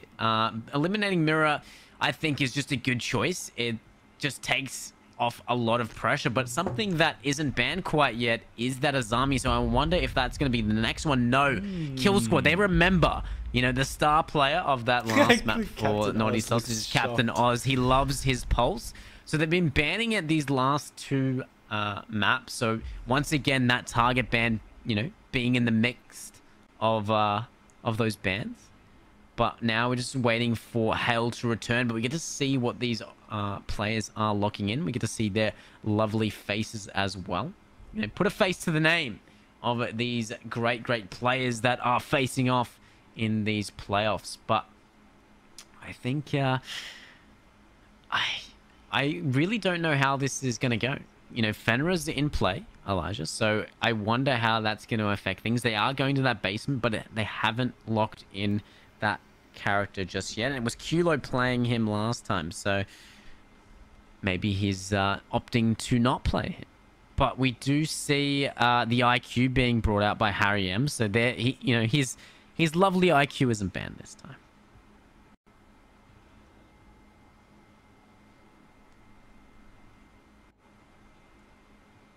But on that basement, we see, who else is in play? Cade is in play. So being on that basement site, we've seen a lot of teams struggle to open up those hatches. So they got to be careful of that. They do have Thatcher available, but for some reason they're choosing to bring Maverick instead. They just want to sort of not rely on the Thatcher. Oh, never mind. He's tuned into our comms, Elijah. He's heard what I've been saying, and he's going to switch over to that Thatcher. But Ace is being the character of choice. So hopefully Amara is running those can openers. Otherwise, Ace can only open one of those hatches. Yeah, I have to be a little bit vigilant on how they utilize the amount of util they have to their abilities. We'll go downstairs first, like we said before. It's the comfortable side. We've got that Goyo that we love to see, like we were talking about earlier. Now, I'm a little bit disappointed. After we had that talk, obviously these players can't hear us, but I'm just chopping up so many possibilities of how strong Fenrir is on this side specifically. There are just so many things that can come into play that'll just help you defend it. You know what? He's my operator, man. I'm gonna abuse the heck out of him while we have him. Hey, who thinks that you can take him? What if I want to play him? You play your Whammas. Play my Whammas? Alright. No, I definitely think that there's going to be some really, really cool strats going to be coming out in the future of the sort of ways that you should be using him, especially on maps like this. But, maybe a little bit of a missed opportunity from Kill Squad right now. But they do have that Melusi, so both teams having their operators that were banned out last game, being able to play them on Oregon. So maybe that'll sort of sway the tides for them a little bit. A little bit of a slow start to this round though. They're just droning this big tower position, but for the most part, Kill Squad are all downstairs. They're just sort of lurking near these staircases to deny any drones, but they're not really making any sort of other presence on the map. They're sort of giving it all up for free for Naughty Sausages to take, and they've taken it quite swiftly. They're already on these bottom laundry stairs here, as Harry is just holding the Z flank. They have to be a little bit careful of the positioning. I do like that they're already getting this map control, trying to read into the fact that all of the players at Kill Squad have chosen to bunker down, which is common, and it's helpful. You've got so many crossfires to your ability that when that initial execute comes, there's so many angles that you need to be a little bit wary of. Now, judging from the player position at the moment, they're just looking to get a little bit of intel first, maybe go for a laundry execute to start off our very first round. But Oregon, slow take. SoundQ is going to give away the positions of the first, and thankfully you have the Goyos to your availability as well, so slow down that potential rush play to try to get that diffuser down. Now, they burn for 20 seconds at a time, so that is a lot, especially when you've managed to funnel out as much time as you possibly can. Kulo will find himself downed already just before the execute comes. Now he'll be able to cleaned up as well by Captain Oz, leaving down to a 4v5 as he's got his position back into freezer. 60 seconds. Yeah, 1 minute on the board. They got to be careful. A side like this, we like to say that it's defender-sided, and they do have that Goyo, so it definitely should work in their favor. The packs will be open, but Captain Oz, he's going ham. He finds two, but he does fall victim to that pillar player and of Rice, but Hale to find a trade onto Mackenzie. And it's just raining true from the last map, Elijah. It's just trade after trade. And are we going to come down to a 1v1? Or is one team going to prevail in these last few engagements? 2v2, 26 less seconds on the clock. Pings are going to go out, but he whisks the shots. Harry to find the head of Ben. It's all left to Rice. Plant does go down, but is he looking the right way to cover his teammate? Right now, he's holding the rotate. The pings are going out. They know where the plant's going down. The pre-fires go out, but it's not enough. He does down and finish off Harry. And now it's a retake from Rice. He has full HP. Hills is on about 30 now. And Rice is on 70. He has the better HP, but he's got to stick the defuse. And also to bait him out, but 27 seconds on the clock. Can he do it? First round of Oregon. And Hills is just playing with his food. He's making sure Rice does not have enough time to defuse, and he's going to stick it. But Hills has the better advantage. He gets to play the clock, play the time, and they take the first round. A rough position to ask for to try to clutch it back. You did just about as much as you could by taking out the first player in that 1v2 situation, but when you're stuck like that and you have to fake out the defuse, you've got two options left. Maybe you can fake him out. You may be able to connect the headshot when he tries to peek to stop you from defusing, or you have to rush for that kill, and that side specifically makes it even harder because he can just run away as soon as he hears those little pitter-patter of your footsteps trying to chase for the kill. So it's all about just playing around with him, making sure that you've got enough time, and thankfully he played it just enough for him to collect himself around. Naughty Sausages taking their very first round win, and Kill Squad need to sort of bring it back. Now we're back downstairs into the basement for them to do so. So it's still that comfortable site that we love to talk about, that defending teams love so much, but a statement to make that you tried your downstairs already and Naughty Sausages prevailed and already took a round win. But look at what they're bringing, Elijah. They're bringing the Fenrir. They've listened to us. They're bringing the Goyo. They're bringing the Malusi. They're bringing all of this sort of denial, this entry denial and plant denial. I wonder how it's going to turn out. But they've listened. I don't know what's happening, man. Both teams are listening to what we're saying, and I don't know. Something's fishy, but I liked. You know what, as well? This time around, yeah, they might have their IQ, so they can detect all of these electrical util that they need to clear, but this time, they've only got Hills with 2 pocket EMPs. It's not enough to clear out all of this util that you have to deal with. I guess you could use those grenades as well, but you'll have to dedicate that to either dumping at that util or finding a frag heavy kill for yourself. Now that is useful, those frag heavies, to try to get yourself maybe clear out a position. You're already trying to get aggressive. Ben, you remain into that bottom of laundry stairs. No picks to go out though. Both of these teams playing the caution game with each other, but your hard breacher is removed as Faulty able to collect a kill onto himself. Mackenzie's up with a support, but nothing to go out from both of these teams yet. The calls will reveal their positions, but there's no room at all to recollect that refrag as twos goes across the board for both of these teams. Kill Squad and Naughty Sausages battling left and right to get that even man advantage, but it's still swinging in the favor of Kill Squads at a 4-3.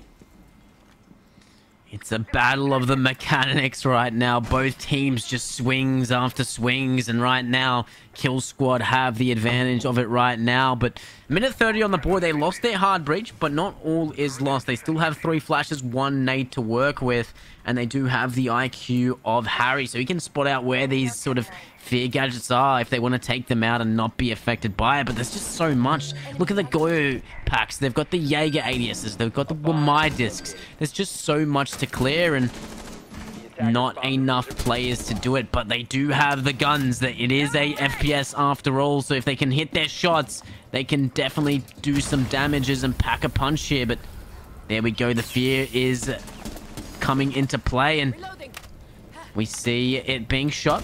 Captain Oz, he is scared, but not scared enough. And Hale, he finds the pick onto Ben, and we're back to that 3v3.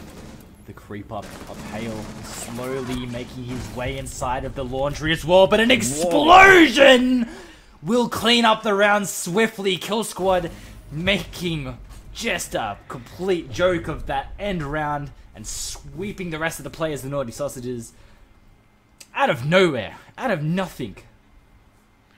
Where did that come from? It all looked sort of even at one point, but then, like you said, the explosion just out of nowhere. Kill Squad swinging all at once and finding and connecting all of those shots, and now we're back to that 1-1, so maybe it is the same story as the last map, Elijah. It's that back and forth action, and my heart struggled handling it with one map. I don't know if it can handle it with another. There's still room to change the narrative. It is that 1-1 at the moment. I mean, if you got to guess, I mean, you could have made a mistake on that very first round, and now you have the availability for Kill Squad. They've got that comfortable downstairs site, so obviously, you know, 9 times out of 10, you should win that back to a 1-1. But now we're upstairs. This can completely change it up. Now, we could go back and forth. This might be a round that Naughty Sausages can collect for themselves, as upstairs is a lot harder to hold than downstairs, but you know, there are these rooms for mistakes. These early picks, they are a huge factor into how the rounds can play out. Now, by the looks of it, they're doing a little bit of an extension into that big tower, which is commonly trying to be taken for the very first few seconds of the round. You know, a lot of players like to take that T3, get that attic open before anything else. It looks like Maverick is the only person who's dedicated himself to do so just yet. Yeah, and he's sort of making his way and probably gonna open up that attic. But IQ, they really love this IQ. They're utilizing the EMPs and the IQ together, but it looks like Cade is trying to trick, but that ace charge is going to... Oh! Whoa! No way he does it. EMP just a little bit late. He's in! Oh, he's in! Captain Oz, he doesn't care about the breach not opening straight away. He's just going to storm right in, find a pick. He's just going to actually vault in, but he doesn't realize that the Fenrir is actually down to Elijah, so they're going to have to rotate down and pick him up, but Hale is going to go down. Captain Oz, he's found his footing. He is just going ham across the last map and this map, and he's doing some damage. Hale's still down, but he can still be picked up, but it is a 3v3 in terms of the bodies up right now, and the ace is going to jump on through to get that res going. But Faulty, he's in attic. He's going to swing with the shotgun, do some damage down the... Oh no! Hale finds Faulty, but Ryan goes down and he's being able to get res, but Captain Oz to finish it, and it's just people getting picked up everywhere, Elijah, and picked off. Downs after downs for the complete entirety of the round, but Captain Oz being the star in that round, finding himself not only the intel to be able to open up that main wall on the Cade, but they forfeited so much map control to Captain Oz that he's able to utilize and read into, find himself running up those armory stairs, getting into trophy, collecting up a kill, a down, and he's just creating so much chaos for Kill Squad to deal with that it's just too much for them. And in the end, thankfully to his entry and his just confusing the side of Kill Squad, they win themselves yet another round and they'll take it to 1-2. They're going to have to retry it, maybe hold themselves a little bit stronger against him, shut him down early, because he's a problem. He is a problem, and he's got the confidence to back himself up with those plays. So if you Kill Squad, you've got to be a little bit wary of that. You've got to be covering those angles and shutting down those sort of plays from happening. You can't be allowing him to sort of just walk at you like that. You need to be playing off each other and sort of have the intel and awareness that a play like that can happen. But cheeky little Velt cams to go out and maybe provide some intel of that big tower push this time.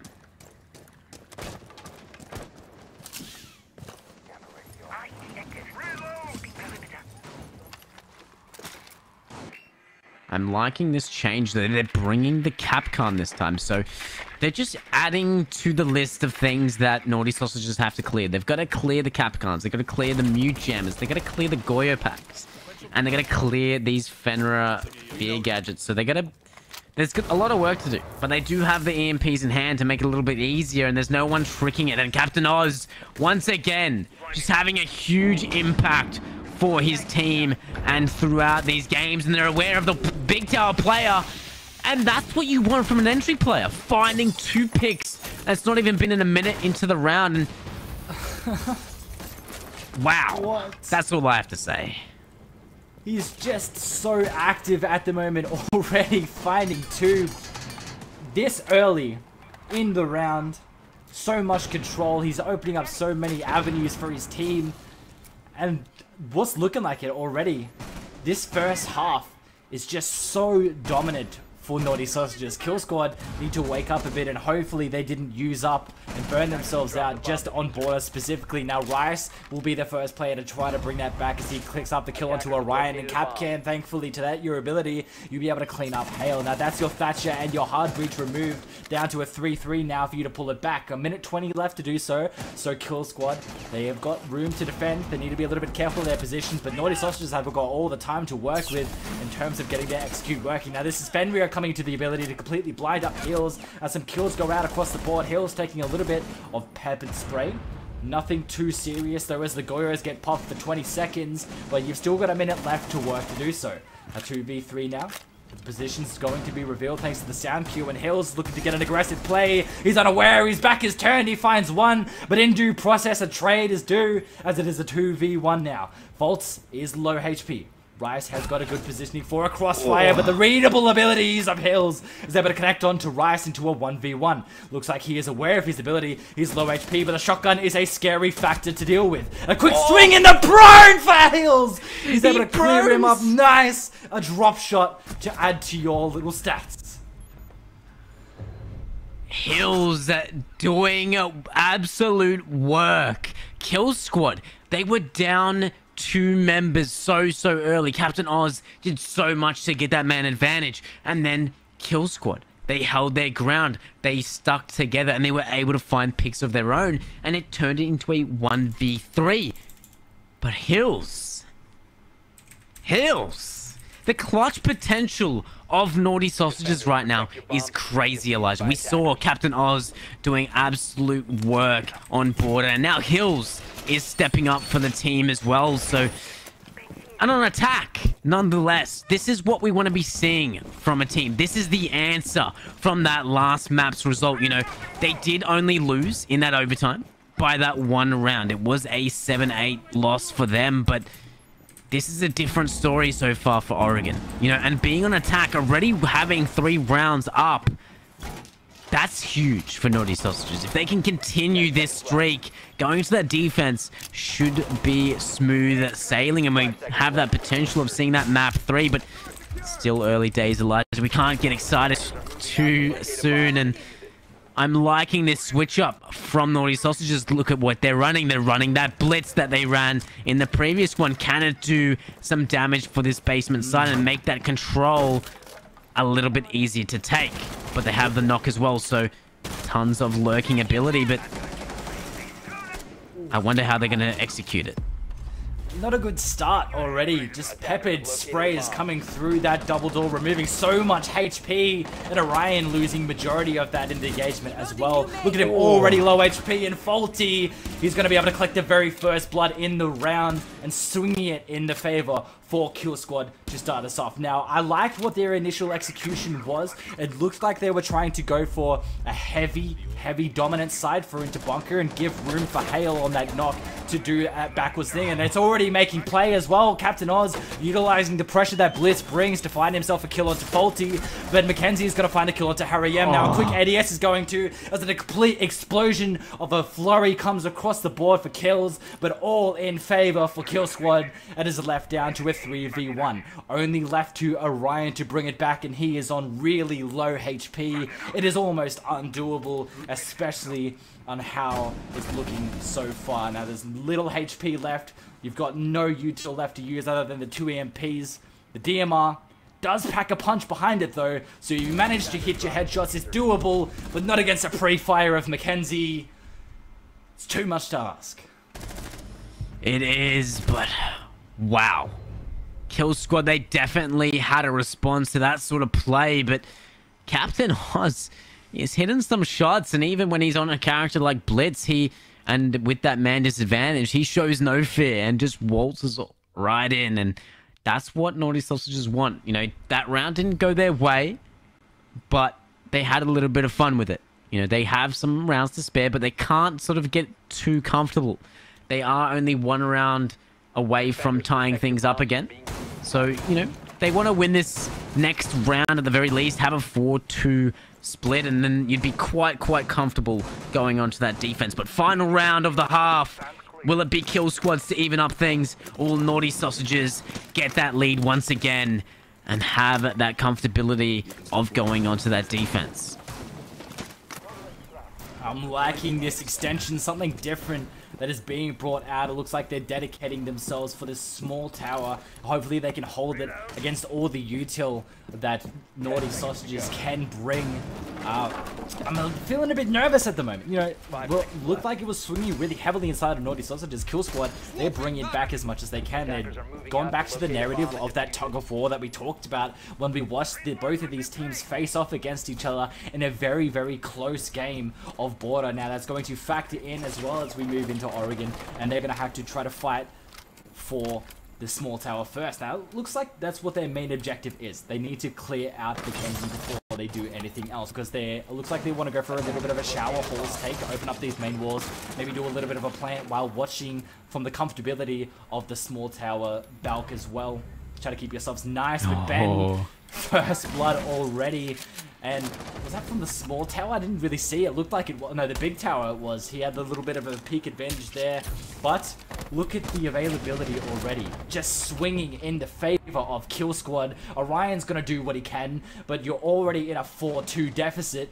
There's nothing left for you to do, as so much util has lost. It's already down to Orion and Captain. But Captain, he's been a star player, but this might be a lot to ask for. Now, I did eat my words last time, but Ben will swiftly shut him down and leave it for Orion to do a clutch in a 1v4. Now, maybe an ace, I believe. Did he find the very first kill? I think it's a lot to ask. I think so. And he's going to have to sort of spend this time to either get those picks, let them get a little bit greedy, or take the time to sort of work out what went wrong. You know, even though you're going to that defense, you can sort of still work out what went wrong with the communication there, because they found so many picks that they were just unaware of, and they just can't be losing those. Because now we're back to that 3-3 as Mackenzie cleans it up, and they're able to make things even once again. So, I mean, it's looking a little bit scarier now. Looks like Kill Squad, they've found their footing. Brought it back to a 3-3. Anybody's game now. This is where you want to be, especially on the switch up. It's the best case scenario that you can ask for. I mean, obviously, you would like to be the team that is up, but on the positions that you had, you know, how you were playing so far, a 3-3 is the best you can hope, right? It's the best of the situation. You have to make do of what you can, and now that you're on the switch up, you get to be comfortable on that defense. Now, Naughty Sausages is having a very successful run on their attack. Let's see how they can favor on their defense. Yeah, obviously with these switch ups, it's always sort of interesting to see whether you know, one team sort of dominates or if it's just the same story as the first half. Now, you know, we saw that happen in the, you know, the previous map between these two teams, where each team were just fighting tooth and nail to get each other's rounds back, and I wonder if it'll be the same story. But so far we're seeing you know, some different operators being brought on the board. It looks like Naughty Sausages, they're bringing that Cade. You know, Thatcher's still in play, but they're bringing the Cade for that basement site to make things a little bit harder for the attacking side to open up those hatches. So it doesn't look like they're bringing any sort of denial either, so that hatch might be able to stay closed. A good early pick by Ben, being able to remove Hale this early on, one of your potential roamers and lurkers. That'll add a lot of safety through taking the map control now, as you don't have to worry about one potential lurker. Now, you can imagine you need to work that pick back if you are on the side of Naughty Sausages to try to get that even score count when you come down to your initial execute, because when you're all bunkered down, you need to have the right amount of player counts. Otherwise, if you're just playing refrags after refrags, you're not relying on one player to eventually find two. It's very hard to do, but Hills, sorry. He's gonna do so easily, thanks to the lovely map sense that he's got. A nice little C4 will be able to clean up Kulo, take it down to a 4-4. He's got that god tier headset there. He was using the sound cue of the barricade being shot down and then through the C4 and timed it perfectly. So that's the exact pick that they need to even up things and slow down this push from Kill Squad. Because like you said, when it comes down to it, the picks, but you can't be giving picks like that. But once again, a trade coming out. Hills able to find the shot onto Ben and back down to that 3v3. And Hills, he's going to continue to aggress here. He wants to find more picks. He's hungry. He is hungry. He is the wolf. Feed him. They need to be a little bit careful. Hopefully they've got some intel left for him as Hill's doing some old walking. The drone narrowly misses him. Now this could be huge for this round. Just look at the positioning of everybody on Kill Squads. He's going to be able to use some trigger discipline to find himself a pick and easily rotate down to side as well. You hear the rotates. Yeah, try to get it, but no kills to connect. Not a headshot in the Zulu hallway as they go for a definite execution inside of Laundry. Now one Candela is going to be caught out to the ADS as Harry M is able to catch a headshot onto Mackenzie, but an immediate refrag from Rice is going to pull it to a 1v2 now for Naughty Sausages. They're looking good.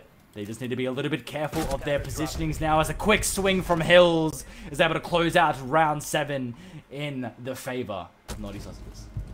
I do believe that was a quad kill for Hills. I'm pretty sure.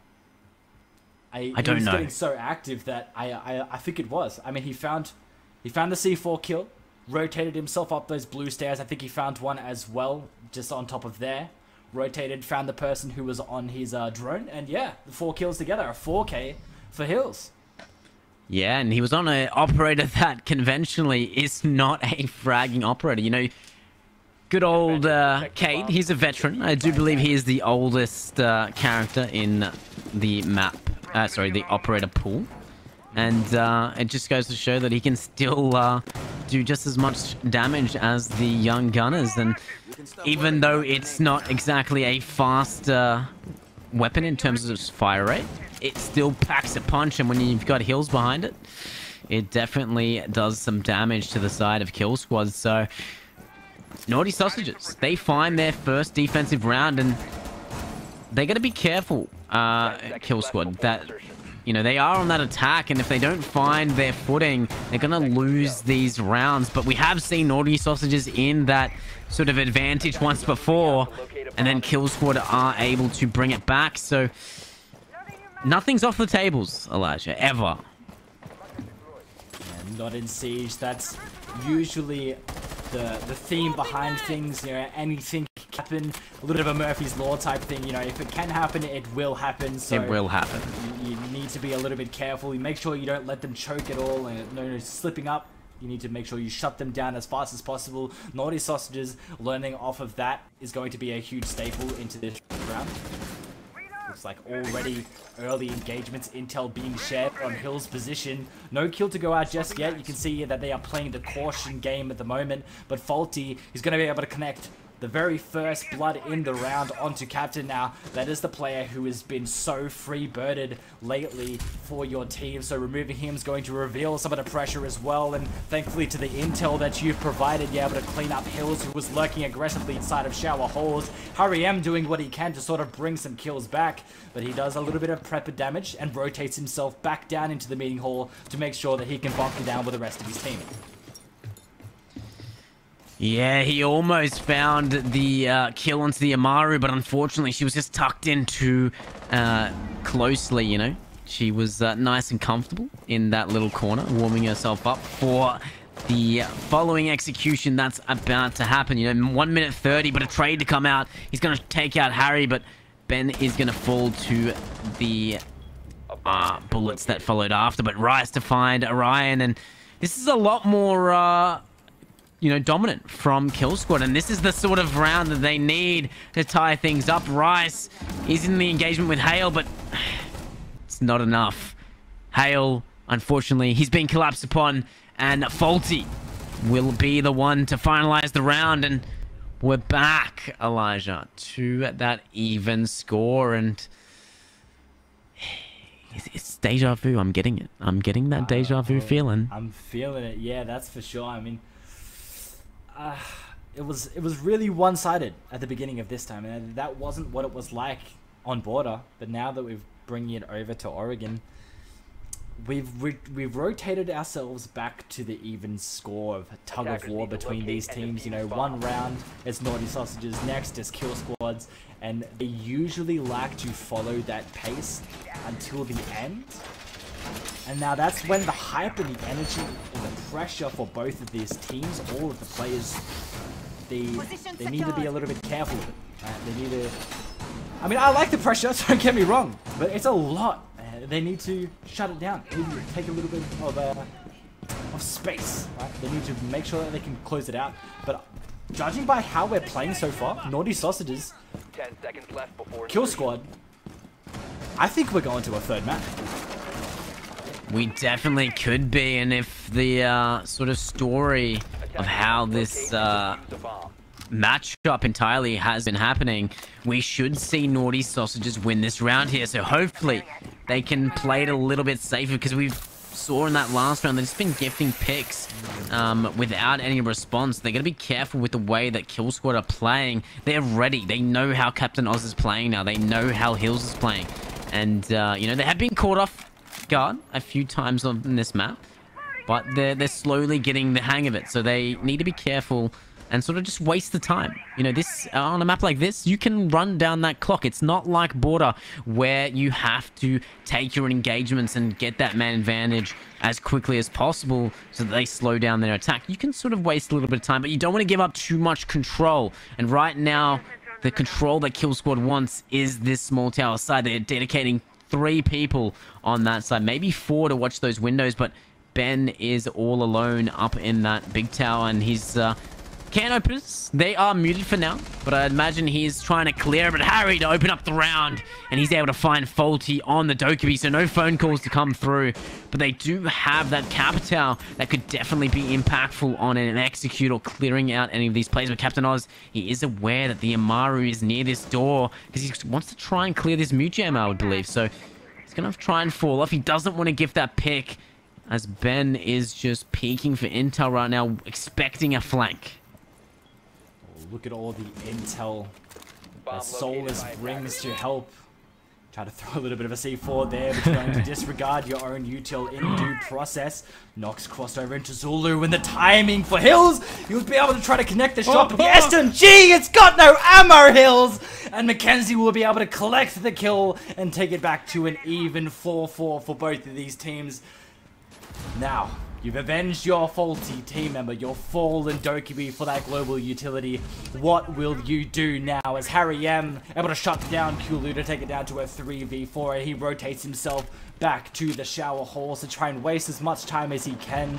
Now it's all left for the rest of the 3 on the side of Kill Squad. Rice will do all he can to remove Hales from play, but Mackenzie is trying to clean up Harry, but he's gonna tell you no, and finds a 3rd kill in the round. He's lurking for the ace, as yet another refrag is looking like it's cooking. Ben doesn't know where he is, and he's gonna try to make himself up white stairs. Harry is playing for that jump in, making sure that he can't make any control over that double window. Now the Capiteo smokes are gonna go out, and a nice shot from Ben's gonna connect onto Captain Oz, but Orion's there for the refrag, down to a 2v2 with 15 seconds left on the clock, and you can't jump through that double window. The smokes are gonna go down, but Harry's ready to collect you up, and you'll miss the shots!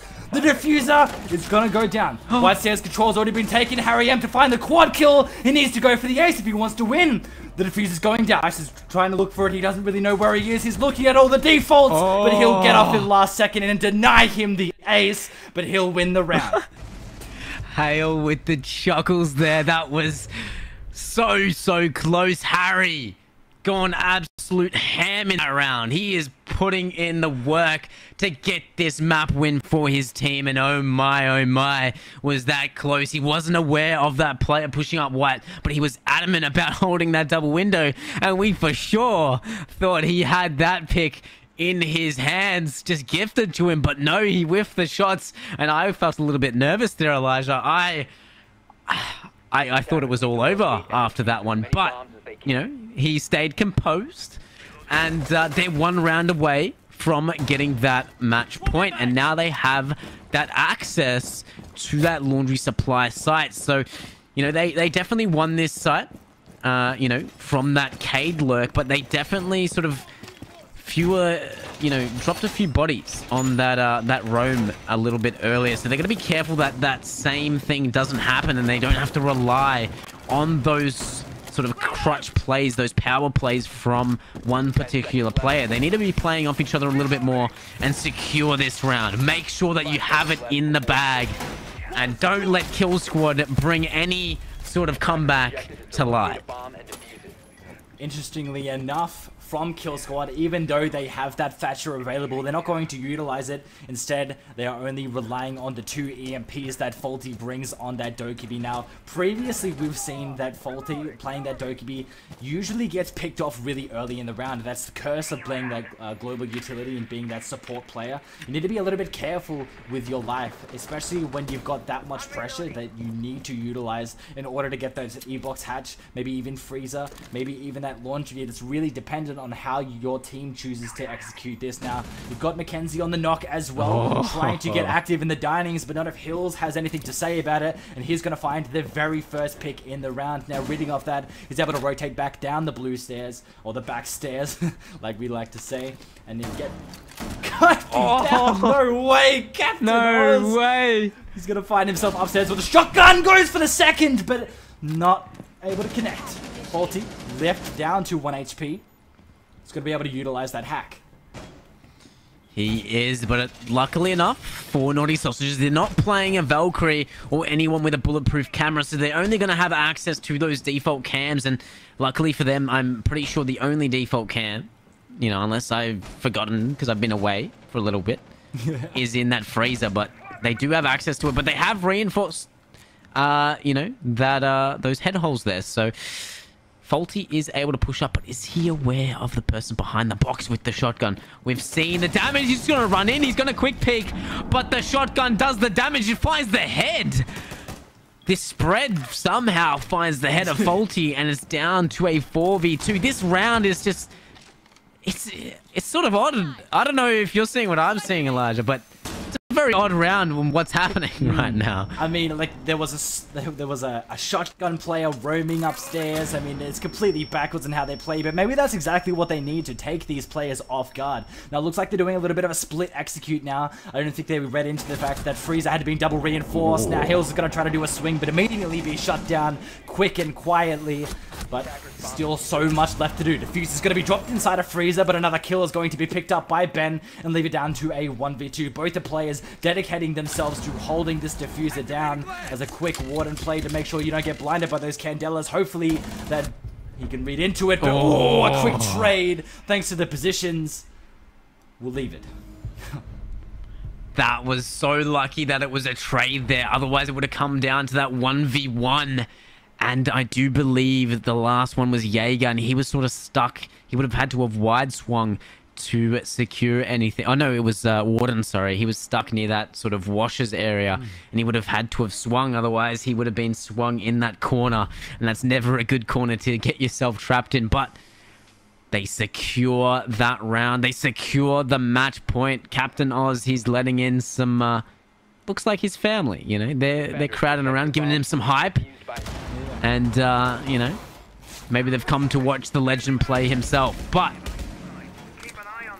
4-6 Kill Squad. We've seen them come back from this exact same scoreline before, Elijah. Is it too much to ask for them to do it back to back?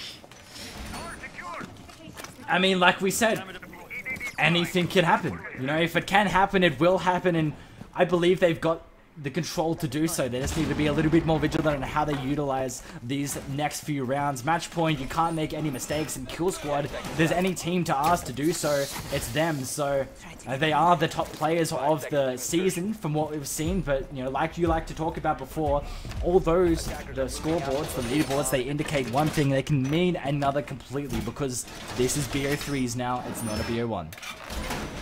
Yes, best of threes, baby. And Naughty Sausages, they've been showing up today. And, despite the result of the first map, them just losing it out, like, either way, these boys should definitely be proud of how they're playing. And right now, for map 2, they've definitely been playing really well. And they should win this map. Because I want to see a map 3. I want to see it go all the way. I'm keen to see more of these boys play. But right now they're trying to clear this big tower player of Captain Oz, and they're nading, throwing flashes, but they've just let him get away. But Harry is going to fall, so they have lost a man, and that's not what you want to be doing if you are on a site like this. I feel like as an attacker, it's a little bit harder to sort of plant on a site like that if you don't have the necessary control. And right now, Captain Oz is delaying that control. So unfortunately, those keeper barriers will no longer be going up. The only ones that will be up are the ones he placed before his immediate death. But they've got into the building now, and Kill Squad, they're going to start to collapse on Captain Oz. He's going to retreat back to the basement. He doesn't want anything to do with that. He did a really good job in delaying the control that Kill Squad were trying to take. So he's able to rotate himself off without being punished for that.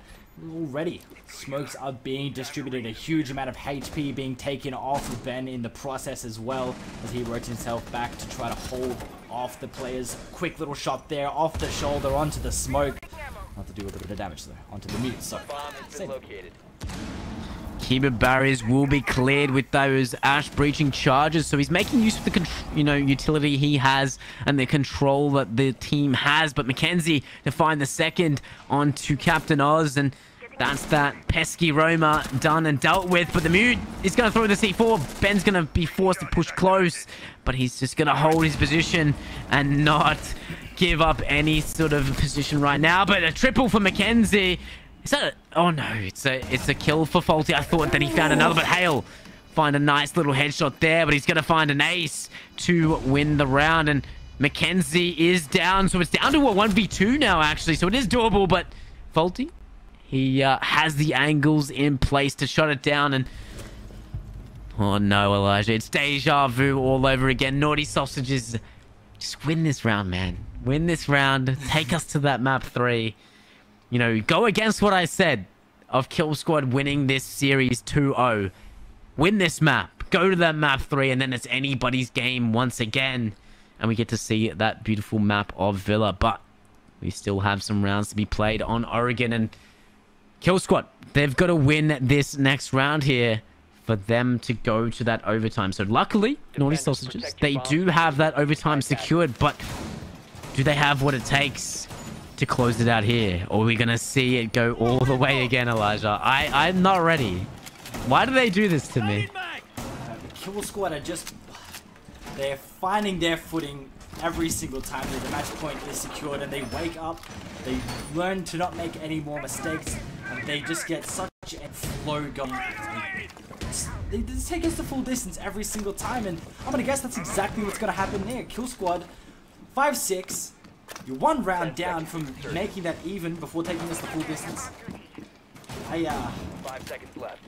I can't imagine what's gonna happen.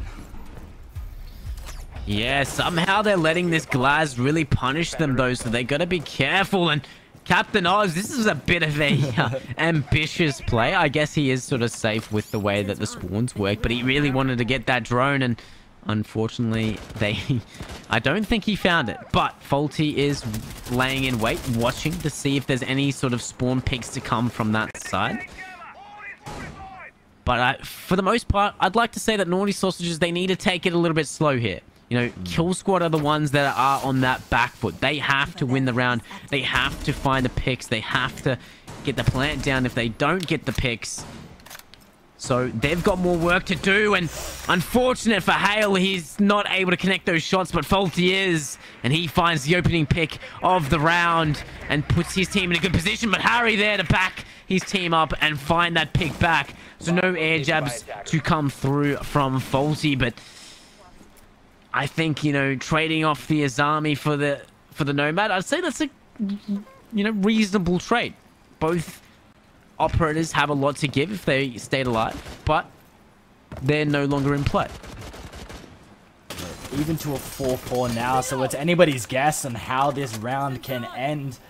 Could potentially be our last, or maybe Kill Squad are looking to take us the distance now. Captain Oz will remain downstairs, and Zulu still yet to be cleared, as some of that soft destruction is being done to help clear off anybody potentially trying to trick off, but they haven't got the util left to do so. Yeah, the mute will be cleared off, and the ace will be able to open up that double wall. And Hills is going to be able to play close. Now he has got that shotgun, which is a huge factor on swinging this gunfight. But Kulo is able to shut down Captain Oz, which has been a staple player so far. That's not a good look for Naughty Sausages to start off this early.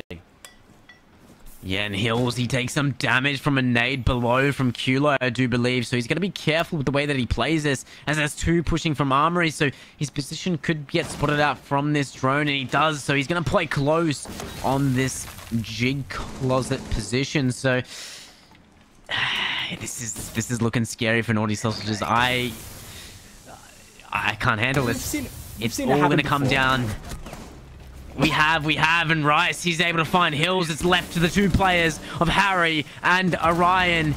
Can they clutch it out? Can they hold their ground and stop this push? Mackenzie finds Harry.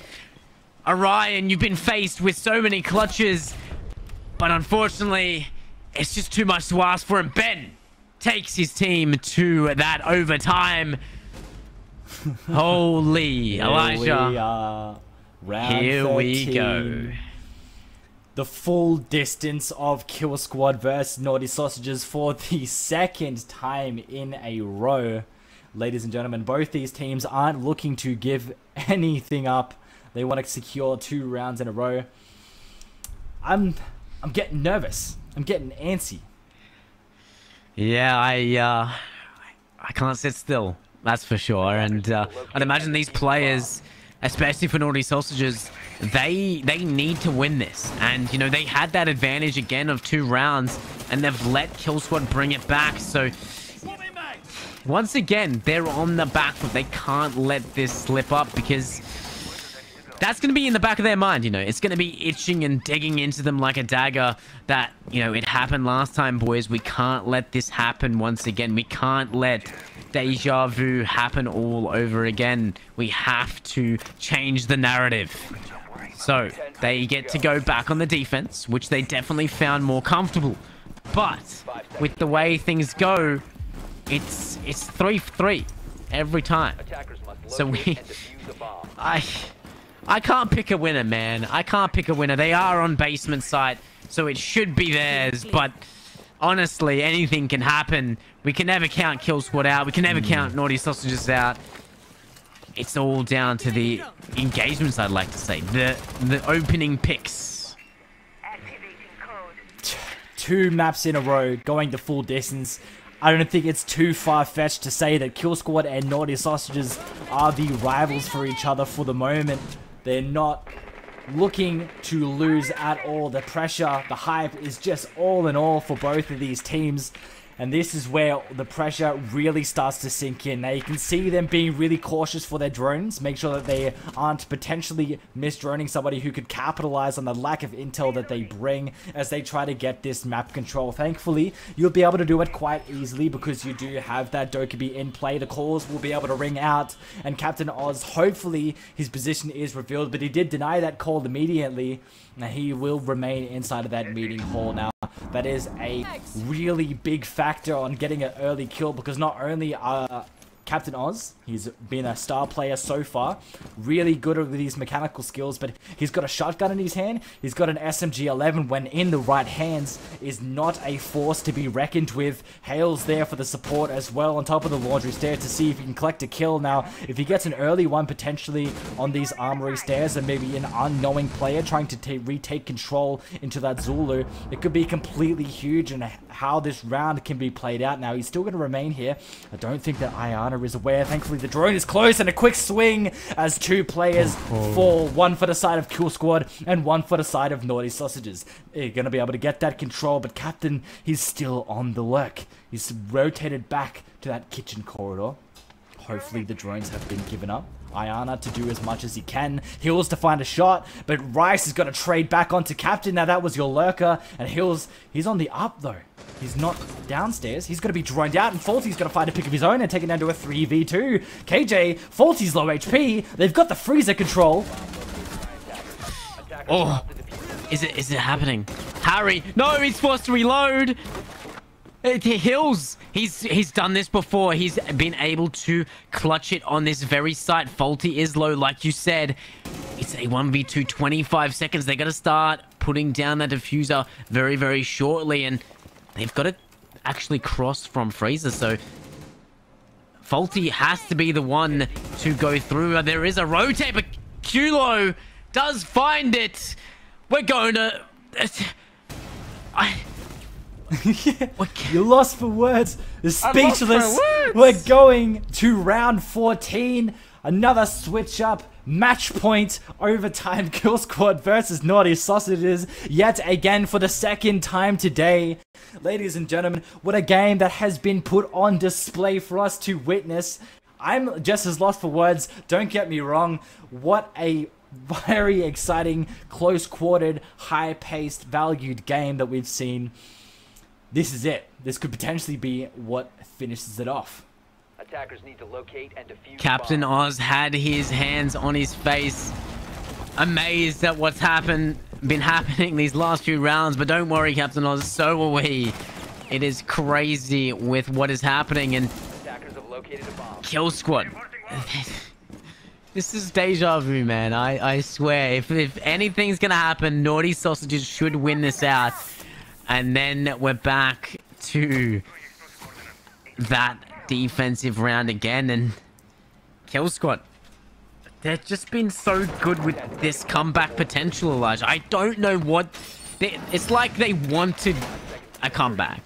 Otherwise, they lose the map. It's like they want to lose the round so that they can come back and win the whole thing. I feel like they're so good at their comebacks, like you said. You know, they might like to feed off the energy that the pressure brings them. They might work well under pressure. So as soon as you hit that overtime out of nowhere, Kill Squad wake up, and that's raining true 2 times in a row now. Naughty Sausages usually taking the lead as we're heading into that match point, but out of nowhere we end up going overtime match point. Now you don't want to have that same narrative as Border, right? You want to maybe win this, take us to a 3rd map, but Kill Squad, the way that they're playing, they're not making it easy for you. But Kill Squad finding 2 Mackenzie this early on. You can't let that happen. Naughty Sausages falling short into a 5v3 with still 2 minutes and 10 seconds left on the board, and that's Captain Oz. That's Hills removed. Those clutch potential operators that you've seen, your players that were so strong in those prior rounds, removed this early on. This match already feeling like it's Kill Squad's win. Yeah, it's these sort of plays that catch you off guard and ultimately cost you the round. And this is not the round you want to be losing. Kulo finding Harry. It's all left to Orion and Hale to win a 2v5. We've seen similar things happen for both teams, but with the tilting factor and the pressure, like, you can't lose this round. Otherwise, it's GG of this entire series.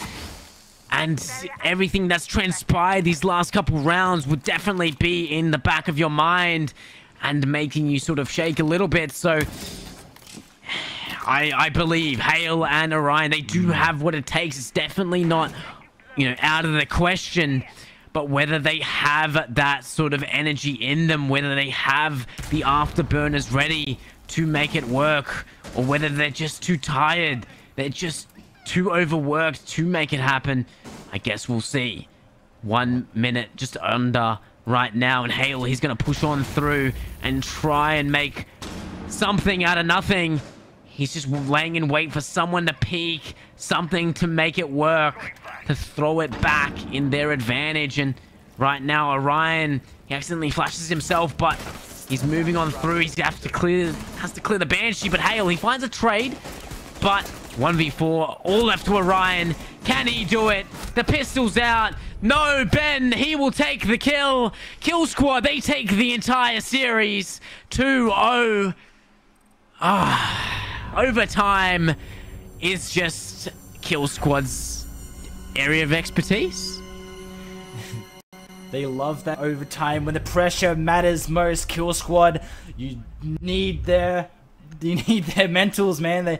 Although they're overtime, you've seen a lot of teams, they falter. They don't know what to do. You know, the pressure is too much for them. But when you're Kill Squad, that is easy as can be. They love to feel that pressure amongst them so that they can work better as a team. And it looks like already that is where Kill Squad shine. An 8-6 victory, a hard-fought one. Both maps, Border, Oregon, forfeited to Kill Squad.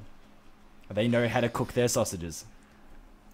They do, and you know, despite the results, you know, a 2-0 victory, you know, I do believe you said 2-1 in the result. It would have been lovely to see though that third map, but you know, I predicted right in terms of Kill Squad taking this 2-0, a clean series for them. But despite that best of 3 result, the round that both maps went to was not so clean from Kill Squad. Those maps were so close, so the result doesn't show the full story. And you know, if you missed any parts of, you know, map 1 or map 2, definitely worth a watch, as both teams put in so much work, and there was definitely some highlights in there to go back on. But Elijah, what a showing from these teams.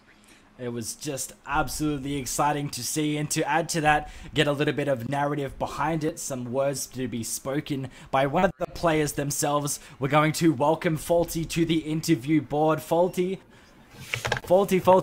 how we doing, my guy? Nice to see you back again. A very hard-fought victory for a BO3, but you guys took it to a BO2 thanks to you guys just absolutely doing a very strong performance. How are we feeling for both of those maps?